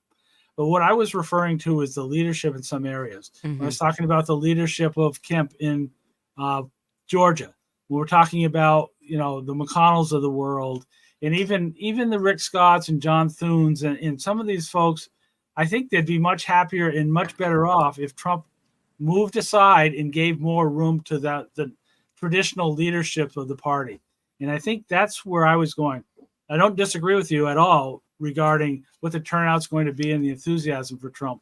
But I was answering a question in terms of the leadership. Don't you think at this point, like a lot of those leaders have been filtered out among the state parties? I think the Trump campaign did a great job making sure that they got the right leaders in place in all the state primaries to try and make sure that they could run the gamut on the primaries. It seems like a lot of the folks in control of the apparatus, Ronna got thrown overboard because she wasn't bringing results. Do you think there's a lot? The Kemp organization is working hard for Trump down in Georgia. They made their peace, and they know they're a lot better off with him than. I want to pull Dr. Bruce in on this, or Dr. America in on this. So Bruce, going off of what all three said, Lori and Jay. Oh wait, hold on, Bruce. You were muted for some reason. Hold on, say that again.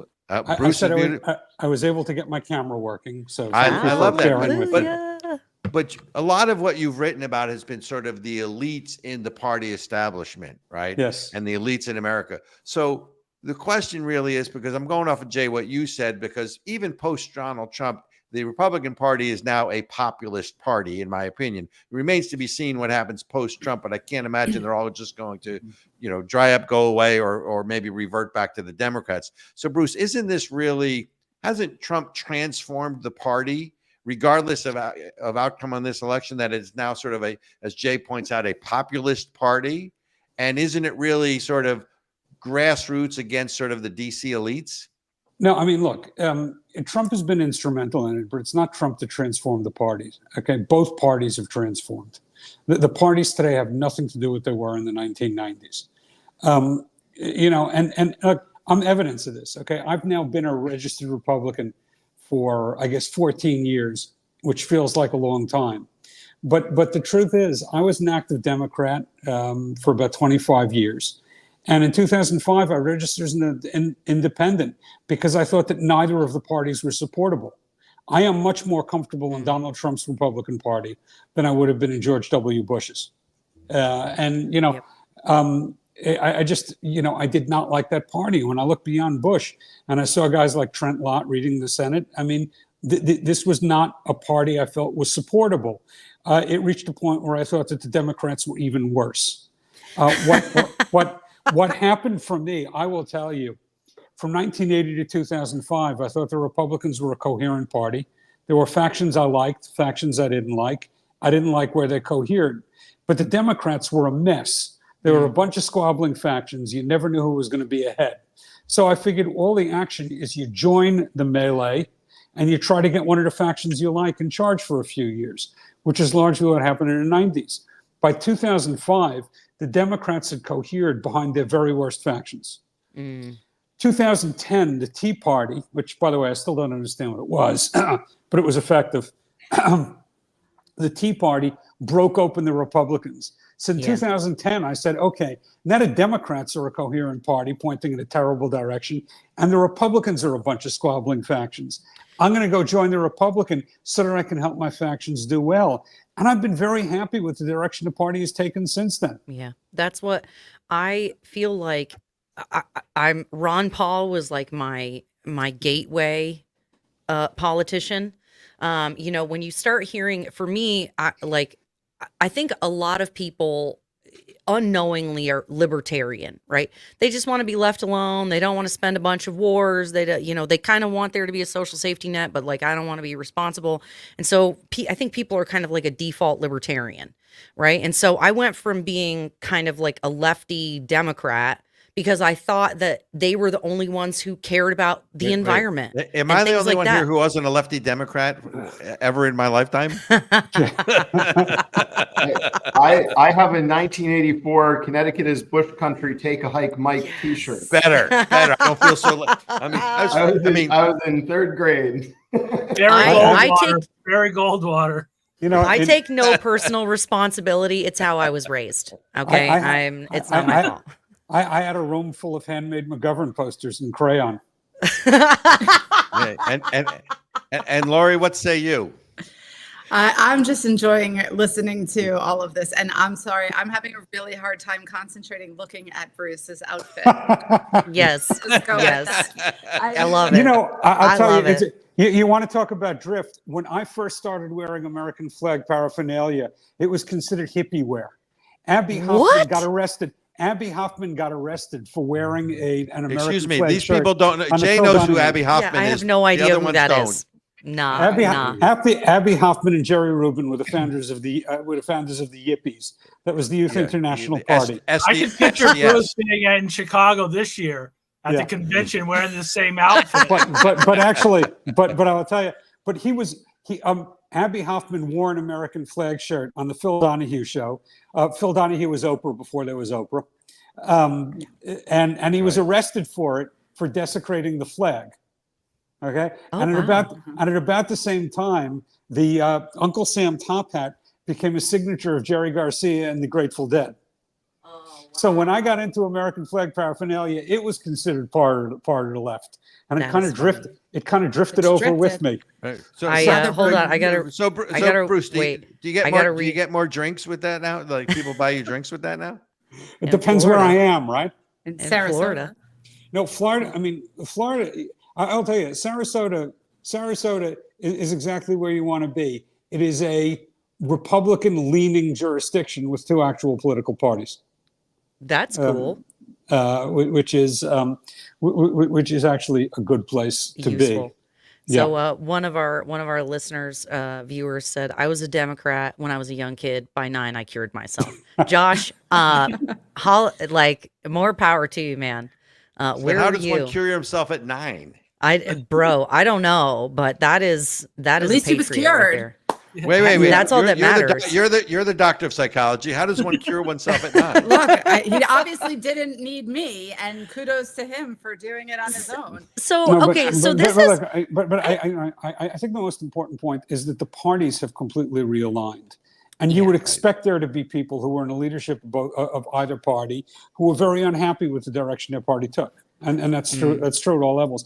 I think the key thing to look at is that you've got 30 states where new Republican registration has supplanted Democrats.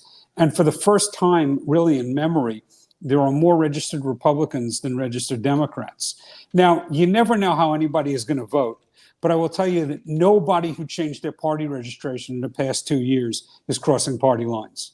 Okay? There is nobody out there who said, I've always been a Democrat, now I'm going to be a Republican, but I'm going to vote for Harris anyway. So that's it. You bring up You're the realignment. You're going to hear something different later, Bruce. Exactly. So Jeff Berkowitz, chess master. Isn't one of the things that we're possibly seeing? I mean, look, the results aren't all in yet. Let's see what happens here. But isn't one of the things that we're possibly seeing is really that realignment of the parties long term? I remember in 2004, after other than Colorado, Bush pretty much ran the table, and I remember Carl Rove talking about a long term realignment in party structure, which didn't end up happening. And when George Bush, when 43 decided to take it out for a test spin, he didn't do so well in 2006, as I recall. He had 2 years and that was it. But isn't it possible with the move within the Black community towards sort of the Trump populist policies within the Hispanic community, and we're presupposing what happens tonight, to the Trump populist policies, that you're seeing a longer term realignment as opposed to just something that begins and ends with Trump? Yeah, I mean, absolutely. This realignment's been going on for the past almost decade. And you're starting to see more of it come through. Hispanics, by and large, typically, if you rewind to when when we were running President Bush for re-election, if somebody was an evangelical Hispanic, we had a better than 50% chance of being able to vote for Trump. If they were a Catholic, we probably had a 25 or 30% chance, because most the Hispanics that were Catholic tended to be less religious than the ones that had become evangelicals. And most of what we did with outreach to them and African American communities was through that lens of faith and family. Today, it's much more economic, and it's much more about the rule of law and public safety, and that resonates with a lot more audiences that are recognizing that the Democrats that have said they're the party to protect them aren't really actually protecting them for much. And I think we're in this age of gaslighting, where the government and many in the media tell us that the sky is blue when it's clearly cloudy and raining out. Correct. And you can only do that. And I have never been successful in betting against the intelligence of the American people in an election. They they want to think we're all a bunch of dimwits. Well, we are. Yeah, right here. I mean, we voted for Barack Obama. Neanderthals. You vote for Obama and you say, great, it's time we had a black man as Hope president. and change. But you voted for him again after you saw that he was not the most capable black man that should be president. And I think the greatest thing we have going for us now is we've got Joe Biden and Kamala Harris guiding this country. And I think people are saying we're a freaking mess. And I think that drives a lot of people over to our side that would normally say, Trump's dangerous. Trump isn't who we really want. He's not even a traditional Republican. But look at the alternative here. This country is an absolute mess, whether it's economy, whether it's borders, whether it's foreign policy. We need a change. We need it now. Well, I will tell you. Go ahead. Go ahead, Robert. I was just going to say, because I wanted to talk to Jay real quick, because I know during your RNC days that you headed up for at least part of your time there, the Catholic outreach for the RNC. Where is the Christian community with regards to Trump? And again, I'm not trying to paint with a broad brush, because the Catholic community is one thing, the evangelical community. I mean, there's as somebody who is not of that persuasion, right? I mean, far be it for me to really understand the distinctions, because I get lost with all the different sects of Judaism, let alone Christianity, right? But how is that playing out this year? Because I know in 2016, let's just say the evangelicals or the devout, sort of the observant Christian community had doubts about Trump. Where is all that playing out now? From what I'm hearing and from people I'm speaking to all over the country, the doubts are back. That the doubts weren't as much in 2020 as they are now. So he's moved away on a couple of issues that are very important to the conservative religious community, the faith community. The life issue. He is no better and no worse right now in a lot of people's eyes than Harris is. And we've seen what his wife came out with her book, and really a big slap in the face of the pro-life community. That does not help. In my opinion, if he would have stayed the course, we would be winning this overwhelmingly and walking away with a victory, and everybody would be happy. You've looked at what in the evangelical circles and in the Catholic circles, the same-sex marriage issue, where he was kind of neutral on that back in 2016, where he's not neutral anymore. He's come out very much in support of that. So in the faith community, those are two areas which there's a lot of issues. And in the Catholic community, there's also issues regarding the border crisis and what he's calling people from Haiti and what he's calling people from some of the subcontinent, the Latin America that are coming to this country. So the peace and justice, the faith community within the Catholic group has lots of questions about Donald Trump and whether or not he's better or worse than Harris is on the faith issues. Fortunately, he's much better on the economic issues. Jay, now, I struggled with this when I ran for Congress, right? You're trying to straddle a lot of topics to not alienate the independents. And so do you think that he is just trying to make it a non-issue? Like, is that? I'm sure that's what he's trying to make it. But what it does is it makes people not trust you. Because you've changed where you are and who I thought you were, you are no longer that person. Okay, that makes sense. And I think in any relationship, in our relationship with our elected leaders is not much different than your relationship with a spouse or a family member or a friend, that you need to know where they are and that you trust them. And when they change dramatically or you perceive them to change dramatically, then you have issues with them and your enthusiasm isn't there as it once was. Yeah, Lori, I'm sorry. Yeah, I want to hear what Lori has to say about this. Sorry, Jeff. But with that being said, Jay, they're not switching over to vote for Kamala because she's consistently inconsistent. So if we're going to talk trust, they're still going to not vote at all, or are they going to? Right. Well, I think most of us trust Harris. We trust that she's an idiot. Oh, I think we know where she is. I was like, where are you going with that? There's no question about where she is. So there's you trust that she's going to do something poorly. But isn't that why people don't trust her? Is because she's flip-flopped on all the issues? But not on abortion. I she think hasn't flip-flopped on abortion. But here's the challenge, Jay. The pro-life movement totally screwed up the aftermath of Roe v. Wade. And they went from this being an 80% agreement country on being pro-life with reasonable exceptions to being an 80% the other way because they so botched the messaging in the aftermath. I remember sitting with some of the leaders in that movement before the decision and saying, guys, just don't screw this up. Some reasonable exceptions and everybody goes along. The media and the Democrats are going to go into overtime trying to miscast you on this. And they played right into it. They went for national abortion ban. It can't be reasonable. Levels. They let the entire issue get defined in a way that made it untenable for Donald Trump to stand with them. As Lori was pointing out, women are overwhelmingly going to the polls and telling pollsters, telling the media, I'm voting because I'm concerned about my rights, my children's rights. Even some men are, college educated men are making a very uneducated statement that that's what they're voting for. The pro-life movement lost all of the ability to control the messaging on it that they'd had control of for 3 decades. And I'm going to say, Donald Trump, if he had gone in with that, he would probably be losing several states that he needs to win. But the question that Robert asked is, where's the faith community on this? Yeah. And one of the things that the faith community is not enthusiastic about him, and fortunately a lot of the faith community are in states that are deep red anyways, so his vote totals will be less, but they won't be enough to put Harris over. The other thing that he did that Trump consistently did on the life issue is he said people for 50 years have been saying we want it sent back to the states. The pro-life people want it sent back to the states. Pro-life people didn't want it sent back to the states. They wanted fewer abortions.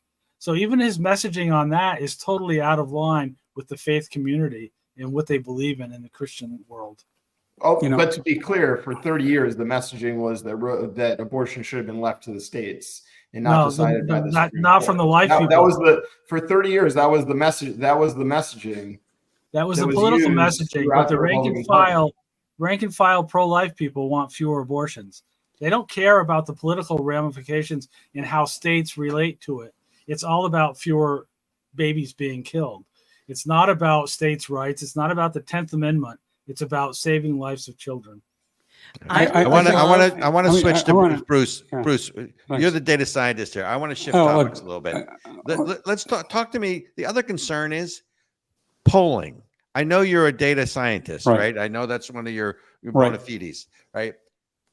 For the last, month, seems the last year, every poll I have seen shows that it's 1%, 2% margin of error, 0.5. How is that even statistically?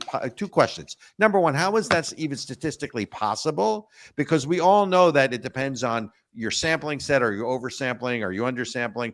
What questions are you asking? Or is it likely voters? Is it the entire electorate? How is that possible? And number two, more of a broader question. Politics has now infused everything in the media. Hasn't politics also now infused the polling industry? Because they haven't gotten anything right other than Trafalgar, to my knowledge, in the last, 8 years, 10 years? Yeah, look. So, beyond polling, just statistics in general. What statistics does, once you get an idea of what's going on, is it samples a population. Okay, it says I'm not going to ask 330 million Americans what they think. I'm going to sample a population. So the first thing you have to say is that if the population that you're sampling is not representative of the broader population, then what you're getting is noise. Right? Yeah. So what you're getting at best is is the response of people who are willing to talk to pollsters. I don't think that they know what they're doing anymore, for the same reason that. Or do they have an agenda? Well, that too. Because polling is also a business, right? I mean, there's the business of polling. And Lori, I want you to chime in from a psychology standpoint. Both you and Bruce addressing this. You know what? I'll tell you. Let me say, many years ago, I worked with a team at an oil company that was doing oil price forecasting. And I got to know that community, and I went to the professional conferences. And it was a conference with, every major economic team from every major oil company in America. And I was talking to the forecasters, and you know what the saying among that community was?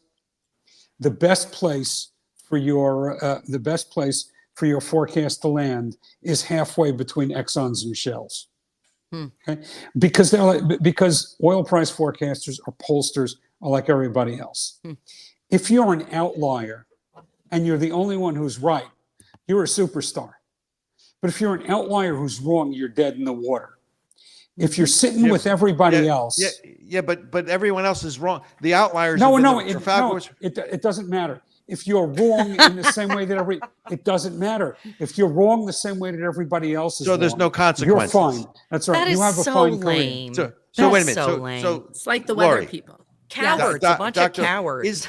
Is there now, because everyone's naked, right? I mean, everything's on social media, everything's on 24/7 news, everything's everywhere, and there's almost no privacy.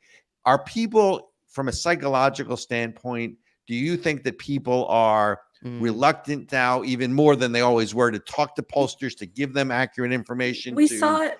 Yeah, we saw it last time. People were lying when they walked out saying that they voted for Trump. And look, how many husbands or wives don't tell their significant other even that they're voting for Trump? I know many people who have hid that from their significant other. And now that the other one is turning toward Trump, they're finally coming clean on it. I could tell you many stories about that. But absolutely, look, I will not question Bruce, because he is definitely a million times smarter than I am. However, think about how polarized we are. The only people that are going to respond are going to be those extreme people who either want to get their opinion across, want to sabotage the pollsters' numbers, or just have really literally nothing to do. So seeing a fair representation in these polls, in my personal opinion, because the people who are going in there, they already know that anyone who's, I don't want to say in the 80% of the bell-shaped curve, they know that what's the results of this are meaningless, in my opinion. And I think that the same way our media is biased and the same way our educational system is now indoctrinating and biased, I think our polling is biased and for scientific. Because so, Lori, I would add to that, if you talk to pollsters in this election, they're having a huge issue reaching Republicans. Republicans don't want to talk to them because they think exactly what you just said. They're biased and they already have an agenda. So they're having to weight things, and a lot of it's weighted by very online Democrats that are eager to talk to the pollster versus Republicans that are suspicious of them, and that's become a huge challenge in the public polling. But I will say, like, most of these pollsters are committed, that do the public polling are absolutely committed to getting it right, but they do fall for what Bruce was talking about, which is you don't want to be out of it. You better be really sure about your data if you're going to be the outlier. Like I was texting with some political, folks that I'm close with in New Hampshire today about the Dartmouth poll that came out, and I asked, were they drunk when they were counting that one? Because it was quite the spread. To say that Kamala Harris is going to win the state by 30 points, which has not happened since 1988, by the way, that any candidate has won New Hampshire by that large a margin. That Craig was going to win by this outsized margin in the governor's race. And they just texted back to, I probably would have not released that. The other hopefully we can ostracize them, Bruce. You and I can join together. Oh, we can. But the other thing you have to remember is the pollsters flock to the places that are split about down the middle, right? Yeah. Why do we have 1 million polls from Wisconsin and very few from Illinois? It's because nobody politically thinks that Illinois is interesting. But from a polling perspective, okay, whether everybody thinks that Harris is going to win Illinois. I don't disagree with that. But the question is she going to win at 54-46, 57-43, 62-38? Right? From a statistical perspective, those are radically different outcomes. Yeah. But nobody's out there doing that because nobody wants to put money into polling Illinois because nobody cares if she wins by 4 points or 10. Well, we did a little bit of polling here in Austin. That's going to be our final segment. We, interestingly enough, Jeff or Matt, can I call you Berkey? Am I allowed to? Are we friends now? It's Jeff? Robert's prerogative. He wants to. Oh. No, I wanna.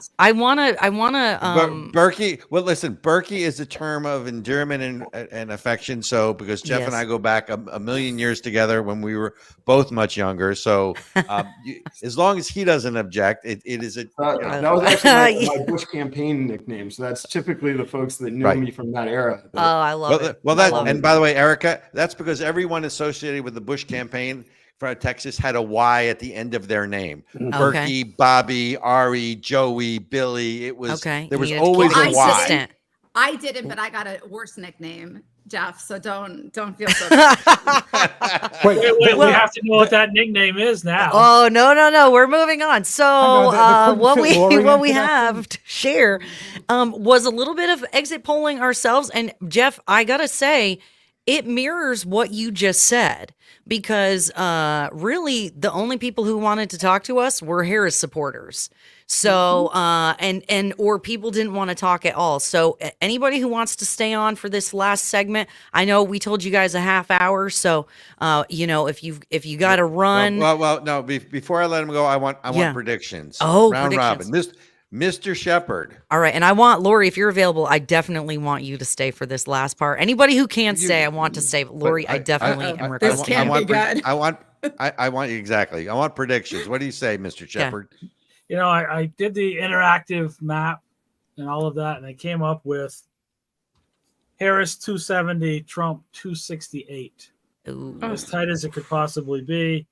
Maybe what's going to happen in Nebraska.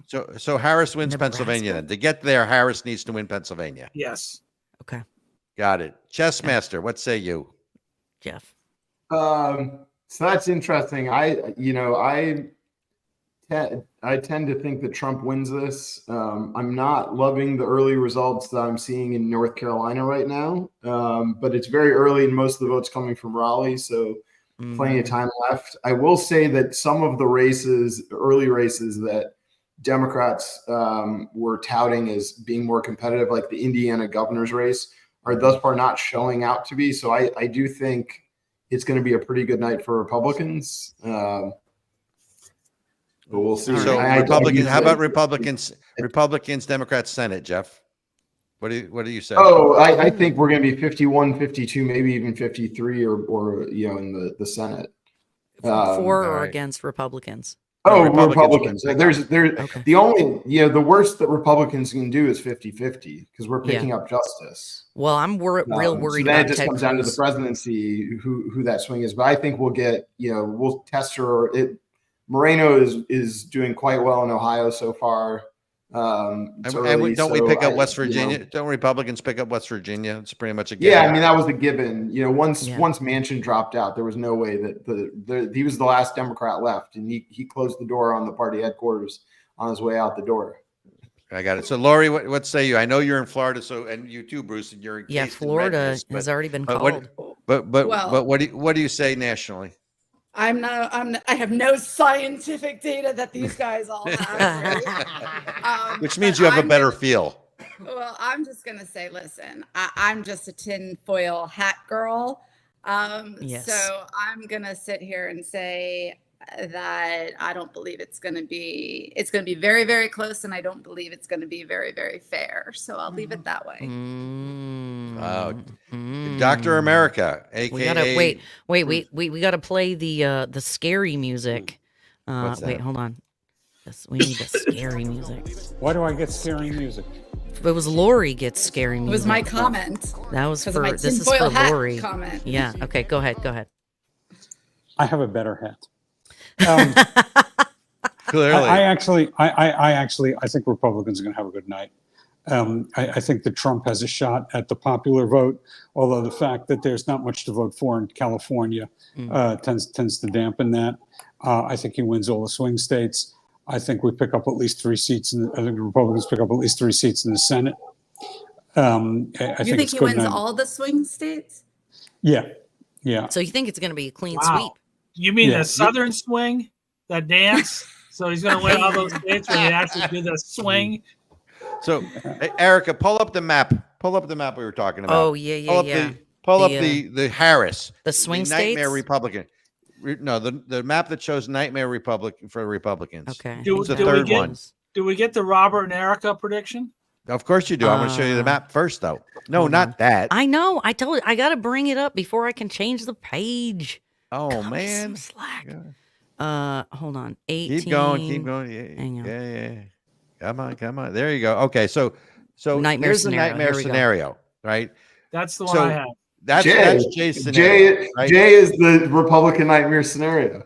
Exactly. So on this one, if you look at the map, guys and girls, she has to run she runs the board.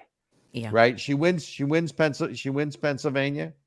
Right. She wins Minnesota. She wins Wisconsin. She doesn't win. I shouldn't say that. She doesn't win Georgia. She doesn't win Arizona. She doesn't win North Carolina. Back it up one though, Ericka. Yeah. Go Well, and back I got something to say about this when we're all done. So this is more of what I see is a map like this.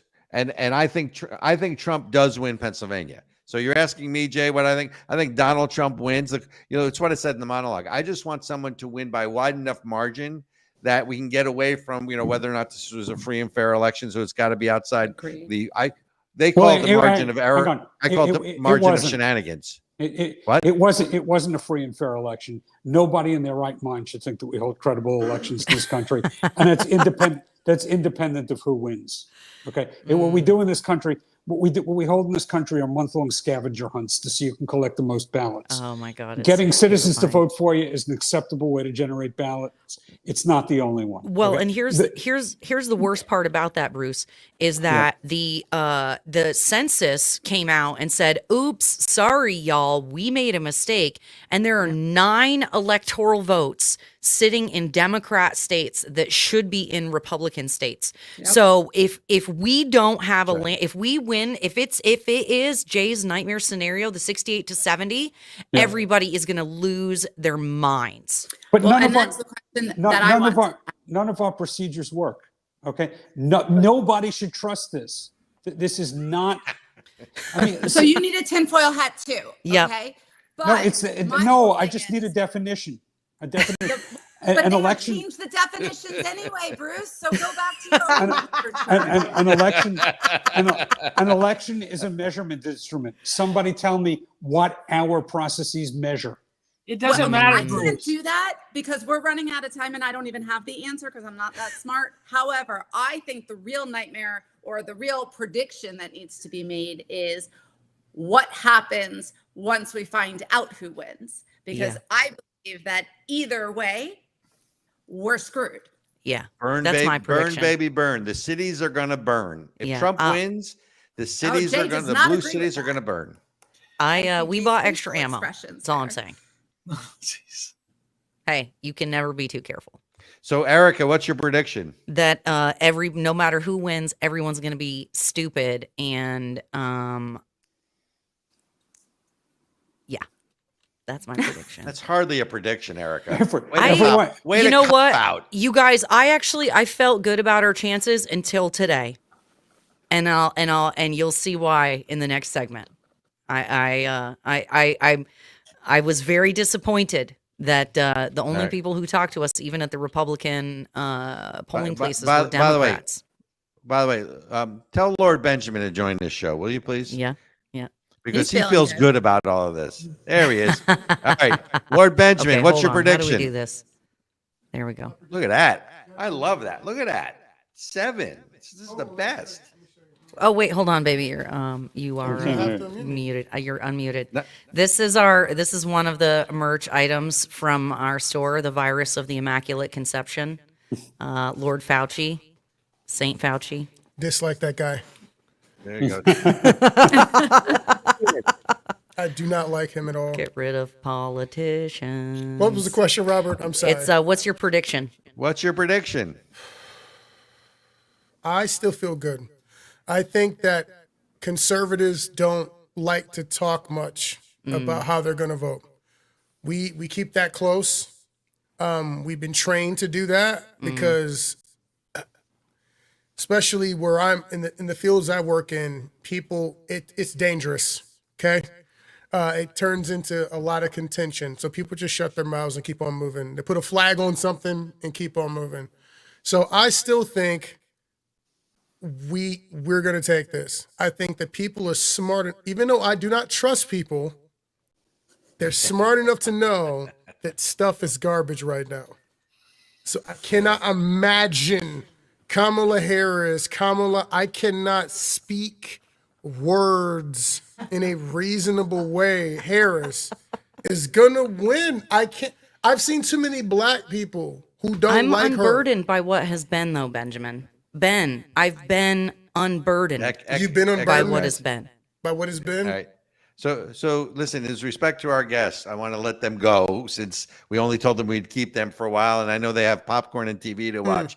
So Jay the Shepherd, thank you. Yes. Dr. Bruce, thank you. Wait, Robert, did you give yours? I did. Oh, that it's going to be good? Okay, go ahead. Okay, Yeah. go ahead. Okay, proceed.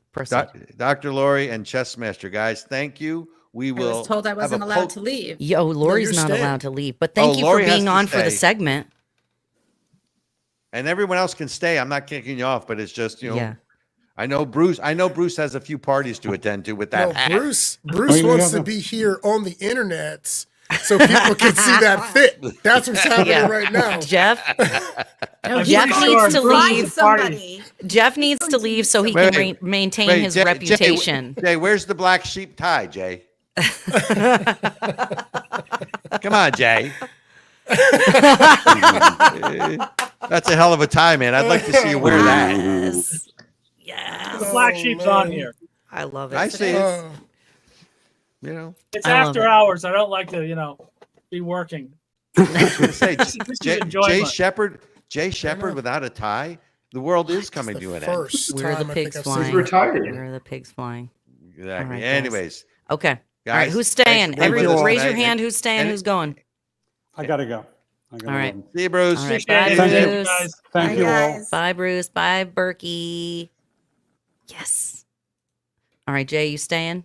No, I'm headed out. All right. Bye. See you guys. All right, Lori. Okay, so we went out. We went all over Austin, Central Austin. So we put together a map of some of the most conservative and some of the most liberal polling places. And interestingly enough, we got to talk to a Republican at the liberal spot, and we talked to mostly Democrats at the conservative spots. And also, we got to talk to Patrick Bet David during this. So stay tuned for that. Okay, so we're gonna, let me see. I gotta put this. Okay, hang on. I'm gonna remove the slides out of here. We're gonna get this set up. I love how she just narrates her life and what she does. Well, then you entertain them while I click buttons. I don't know how to. You're clicking. Look at that. So- Look at that. Look at that. That's how entertaining a dance. Oh, snap. Look at that. Lori, you So are we now officially after hours? We are now officially. Oh, we can be after hours, but I don't think we need to be. No, just run it. Yeah. Okay, so, where did my Nice video- sound effect. There we go. Yeah, that was pretty impressive. Yeah, isn't that fun? We've got, Got this one too, so if you want to make scary sounds. or, oh, wait, no, this one. Do you guys remember that illegal immigrant? He was asked on like ABC or NBC, like, did you come here because Joe Biden and Kamala Harris opened up the border? And he said, Basically. so we clipped it as a soundbite for the soundboard. That's one of the things I think it's so interesting. There's some of these topics that people are one issue voters on, and the border is a good one. So hang on, guys. Let's see, can I? It's being weird. No, it was being weird earlier too. It's saying that I don't have a plugin, honey. Really? Yeah, it's saying it tried to make me download some plugin.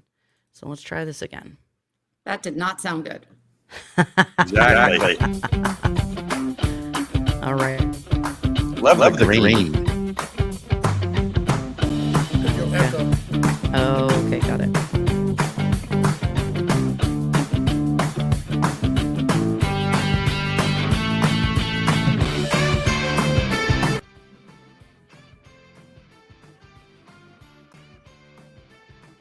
Oh, where's I supposed to play the whole intro?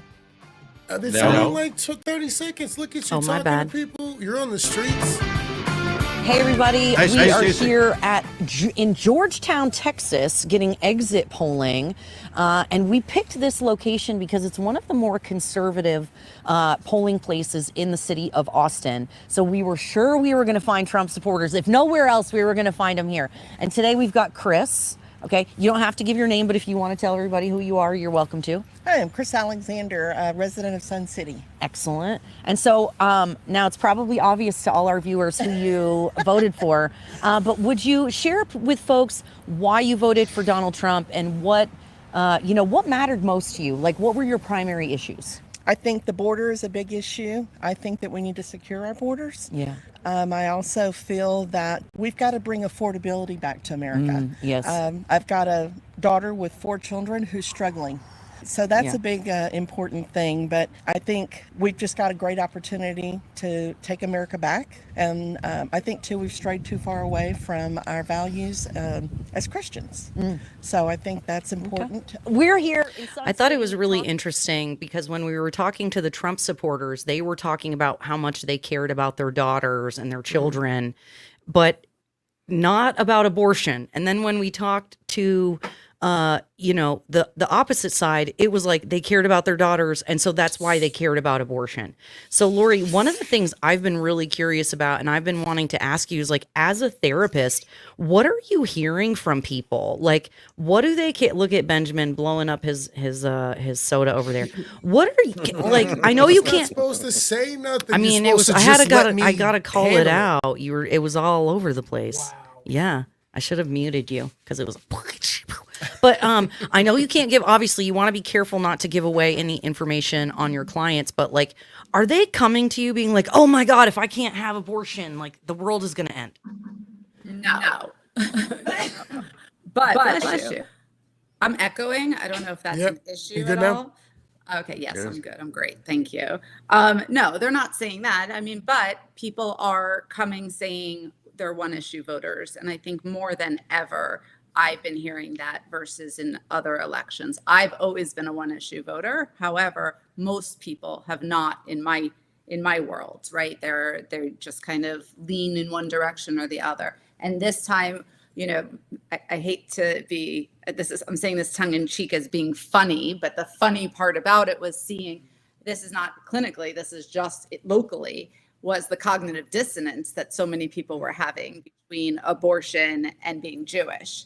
And, and kind of sitting there, not, because I'm Jewish, I can't have an abortion. That wasn't the cognitive dissonance. The cognitive dissonance was, wait a minute. So I want Harris because I don't agree with the 6-week abortion issue.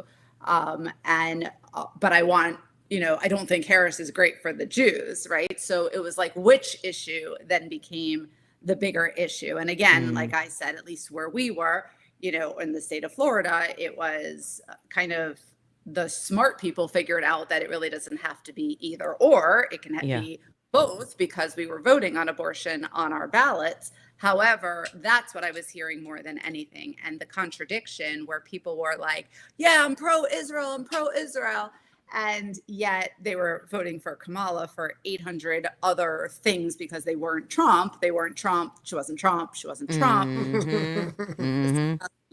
But really, when you held a mirror up to them and you said, okay, but like, you realize that the left is creating all of this and it's all about Western values, and you try to explain to them the whole thing, it's like la la la la la la la la, and that's when they go back to abortion. And I think Jay had said it well many months ago to me. He said something like, abortion isn't an issue if the economy is good, right? It's when the economy isn't good or other things aren't good, then abortion, or is it the other way around? When they got to find something. The abortion is the issue. And I don't know. He said it very well. And if I remembered how he said it, it would have been even better. And of course, just jumped up. But the idea being is that people are using it when necessary. Correct. And it's not what people are really going into the voting booths for. And that was my claim earlier, was I feel like this is, there's so many issues that get left on the table on purpose. you know, so that they can, and I think the run left did on that it. intentionally. Yeah. So this You one, know? not this guy, but the next, this next interview, whoops.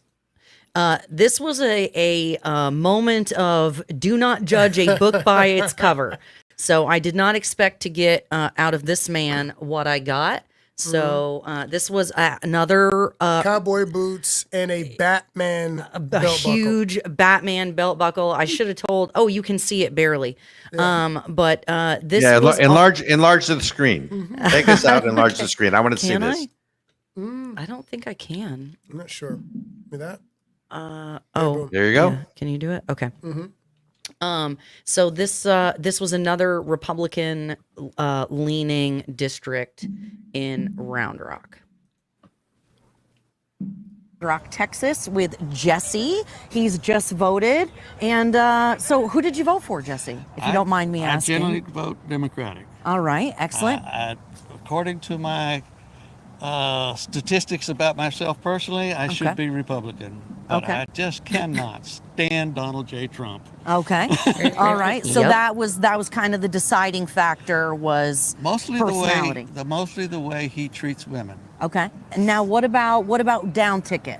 How about the county, Down city? ticket, counties and stuff like that, I vote for the individual. I don't vote for the party. Got it. So my ticket is a combination of Democratic and Republican. Okay. I don't have a problem with the word Republican. Got it. I have a problem with Donald Trump. Got it. That's the extent of that. And, all right, and you guys, that we were here at the that was the refrain we heard over and over and over That's again. what I said. That's what we're here. That's it. Mm-hmm. But tell me about the policy. Like I was taught, you vote on policy, you don't vote on people. Yeah. Right. Yep. And so again, it's kind of like, okay, vote on policy, vote on the people that they surround themselves by. Those are the things, who are they bringing in to support them on the issues that they aren't great at and and need some strategic guidance on. That's how you judge people. And the other, again, my biggest argument when people would say to me, oh, but he's going to stay in office and he's never going to leave because of the quote unquote insurrection. He's going to be a I'm like, dictator. Dude, listen, 7 years of Like graduate how? school here and 20 years of being in practice in psychology. And I can tell you that I don't know everything, but I do remember very clearly learning that the best indicator of future behavior is past behavior. The guy left. Okay. He left the office. We have proof he left office because guess what? We had Sleepy Joe in there for 4 years. So he left. So it's like these lame arguments that people just kind of throw out there. And it's just to shut everybody up and they don't listen. And that's really the main thing is how many of us have been in a room where we've been talking to some strong-willed leftists and you say one thing and there is no room for them to allow you to speak. They listen, but they will barrage you with irrational This is when you throw the third punch. Right? Gotta interrupt. You gotta interrupt the Right. the But because of what I do for a living.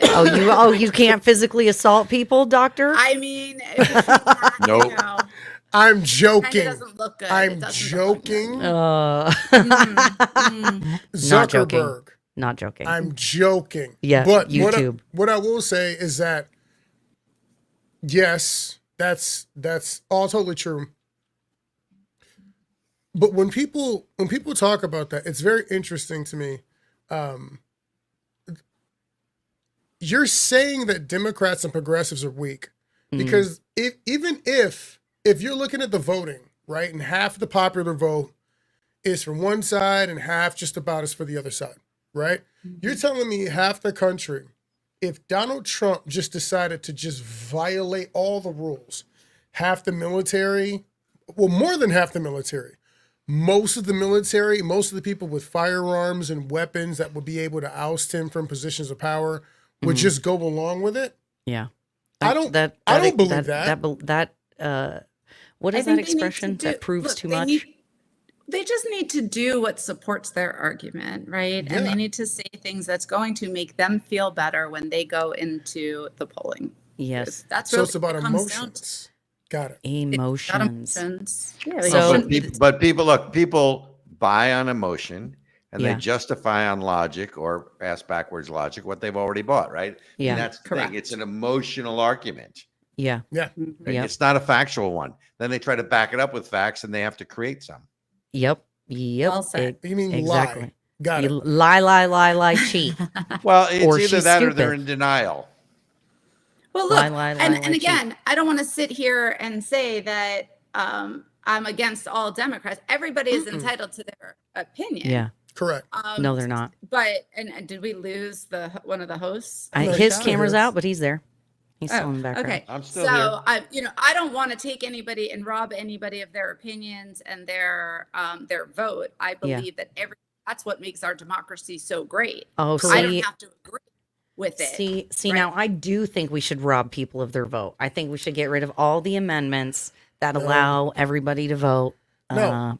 Because people Yeah. make terrible decisions, and No. I don't They- want them okay, to be in look, charge they're- of and have power over me. Okay, but they're terrible decisions to you. Yeah. But they're not terrible decisions to half the country. Right, but that's the whole point, is like this is the problem with democracy. It is mob rule. Like, so because they can get half of the electorate, that means they can put their hand in my pocket and take my stuff. It means they can spy on me. It can Wait. so But here's how I determine if something's a terrible decision. What are your values? So if your value is freedom and your value is Donald Trump is a potential fascist and he's going to do things to give him ultimate power and turn the government totalitarian, then that would mean you're a stupid person if you're voting for things that would give the government more power. Yes, correct. Wait, let me cook. Let me chef here. Okay, And my so I think objectively, I can call something a terrible decision if it is giving the people that you tell me I'm supposed to be afraid of more power. So if you disempower me, 2A, you disempower me by giving more power to the federal government versus the state government. Yep. And then you tell me you're terrified of Donald Trump. That's not objectively the right move to make. That's just me. I have a hard time squaring those two. We can now use lethal force on American people. Okay. And my that's point. I'm sorry. Go ahead, Robert. Lori. No, go ahead. No, I didn't say the next part of my statement, but I agree with what you're saying. But like, I believe that everybody has their right to a vote, but be able to back it up with the reason how you got from point A to yeah. And that's the part that they can't necessarily do. No. Right. And so I'm cool if you're going to go. Well, with but Lori, that's because they're arguing religion, right? They're arguing religion. When we cannot communicate with the mullahs of Iran, right? Because they are coming from a different worldview, and their worldview is different. Wokeism, the progressive left, the people who have this Trump derangement syndrome, it's like it's a new religion, right? It's the religion of hatred of Donald Trump. So they have this emotional reaction, and then they try to grasp for whatever facts they can to back it up, even when the facts have been, like Charlottesville, have been debunked. Right? Good people. But at least let them say something, right? Correct. That and it's not there. But again, who am I to say that they can't? This is the world we live in, or the country that we live in. If you want to vote for that person, okay, please do. Right? But just don't vote. But don't complain then, right? Because I can't tell you how many people voted for Obama. Right? Oh, hope, change. This is the greatest thing since sliced bread, and then complains about him. And I was like, you did it. It's all you picked him. I want to point out, when I was an uninformed voter, he got me in the primaries. Yeah. Okay. I was like, oh, this dude's cool. Wait, who got you? Like Trump got you. No. No. He won me over in the primary. Yeah, he did in the beginning. Nah. What was it? Hey, what he said, don't get all what? Don't get all wee-weed up. I got all wee-weed up, okay? I wasn't into politics. And then I was like, this dude seems cool. He's well-spoken. Okay, he's black. That's cool. And then I voted for him in the primaries. And then I paid attention to what he was saying Yep. because I And was a then what he Christian. did. Yep. And I was like, nah, I can't do this. So I changed my mind when it was time to actually vote. Yeah. So. Yeah. We have a future Republican here, because I'm going to skip around because there's a few interviews that I want to make sure we get to, but this young man he says he's working for a blue dog Democrat, which means, once he gets a real job and sees the taxes that are taken out, he'll become a Republican. So, but I thought it was really cool. It was a young man, volunteering for a campaign. So And that by was the way, really cool. You look good in green, Erica. Thank you. Look at those shades, bro. Thank you. Look at those I'm telling you. shades. Hey. On point. Okay, here is the best. Oh, wait, hold on. This was the best view of the day. Well, that matters. Year's presidential election. Okay, so hold on. I think we overall could have had better choices. Tell us or tell our listeners what your general thoughts are on this year's presidential election. I think we overall could have had better choices, but we make do with the ones we have. Isn't that the truth, Ramin? Okay, so what was your most important issue? Because we're in Austin, right? So you've got county government, you've got city government, you've got the feds, you got all the stuff. Were there any races that you were most excited or most passionate about? I gotta be honest, I escalated all the way to the top and just went to the presidential Okay, vote, all right. clicked that box and moved on with my day. Oh, all right. That was it. Top of the ticket and then moved on. Do you want to share with the viewers who you voted for and why? Well, what was important to me was stopping foreign wars, creating more M&A activity in the economy, Yep. protecting the crypto bag holders. Notice the green jacket I'm wearing? Hey. The crypto bag holders? Honestly, public health. Yeah. I feel like America's fat. I feel like this might be an RFK voter. If RFK was on Maybe the he ballot, was, maybe you were an RFK voter? I would have definitely voted for RFK, Yeah. but he wasn't on. It was only Jill Stein as an independent. Oh, okay. So is that who you decided to vote for? No, I went with Trump. All right, my Because man. if RFK is going to be in his administration, I see. I can say then yes. that could be powerful. Yeah, that's what we're really excited about with that side of the aisle this year. Is it really feels like a coalition. Yeah. Right? It doesn't. It's you've got Democrats or former Democrats, Yeah. independents, all progressives, even all coming together with common values. I think that's the opportunity, is to be a little bit counter to the traditional system. And if they're able to pull it off and Trump opens the floor for some of those people to have autonomy and do their thing, I think it's going to be a win. All right. Ramin, you heard it here, ladies and gentlemen. Apparently, there are more than one Republican in the state of, or in the city of Austin. Has everyone else been Democrat? Yeah, pretty much. Even in the red districts we've been to today, everyone that talked to us was voting for Kamala Harris. Really? Yep. I wonder if Kamala fans are just more attention seeking, and so they went for the opportunity for the mic. Okay, I didn't say it. Ramin, it's Iranian, Persian. Ah. Yeah. minus the used car hair slick. Wait, so you're telling me? Hold on. Wait. Stay okay. right there. Okay. Wait, this okay. logic doesn't add up. Okay. Wait. Okay. So. I'm just kidding. I like PBD. I just can't listen to it for more than 5 minutes at a time. No, we watch him too. It's cool. Hey, if you can't make fun of, you can't take yourself too seriously. Yeah, true. So we actually have a bunch of friends. There's actually, now you said it, Iran.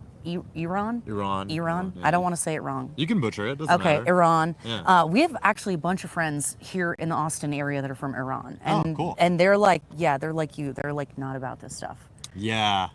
Is it because of your cultural heritage and where you come from? Like, does that speak to why you I vote think the a way little that bit. you I do? mean, look, my parents left the country right before I was born and moved to California, and I feel like I saw a really good American mobilization and wealth and class mobilization story there, and saw what they've been able to accomplish. And I just want to make sure that those opportunities remain true in America. And it feels like the Democrats are kind of a party of censorship and control now, which is kind of crazy because that's definitely not the America I grew up in. Yeah.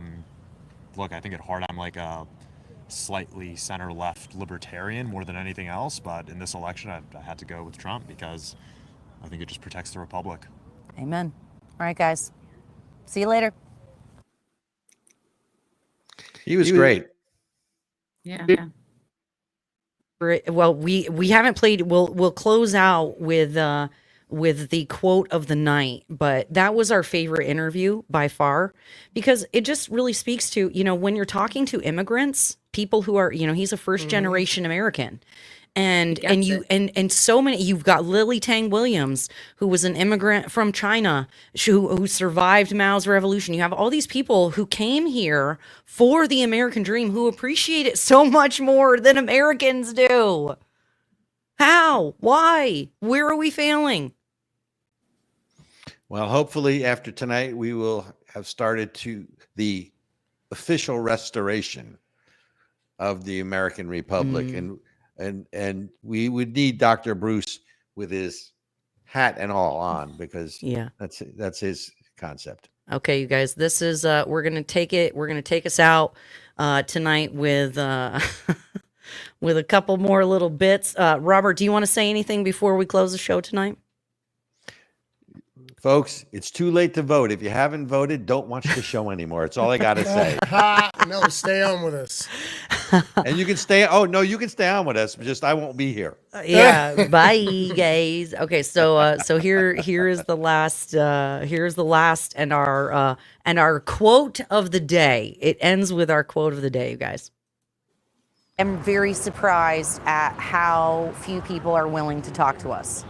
Considering how much everybody likes to get online and cuss each other out and talk smack to one another and share memes and all this other stuff, and nobody wants to talk.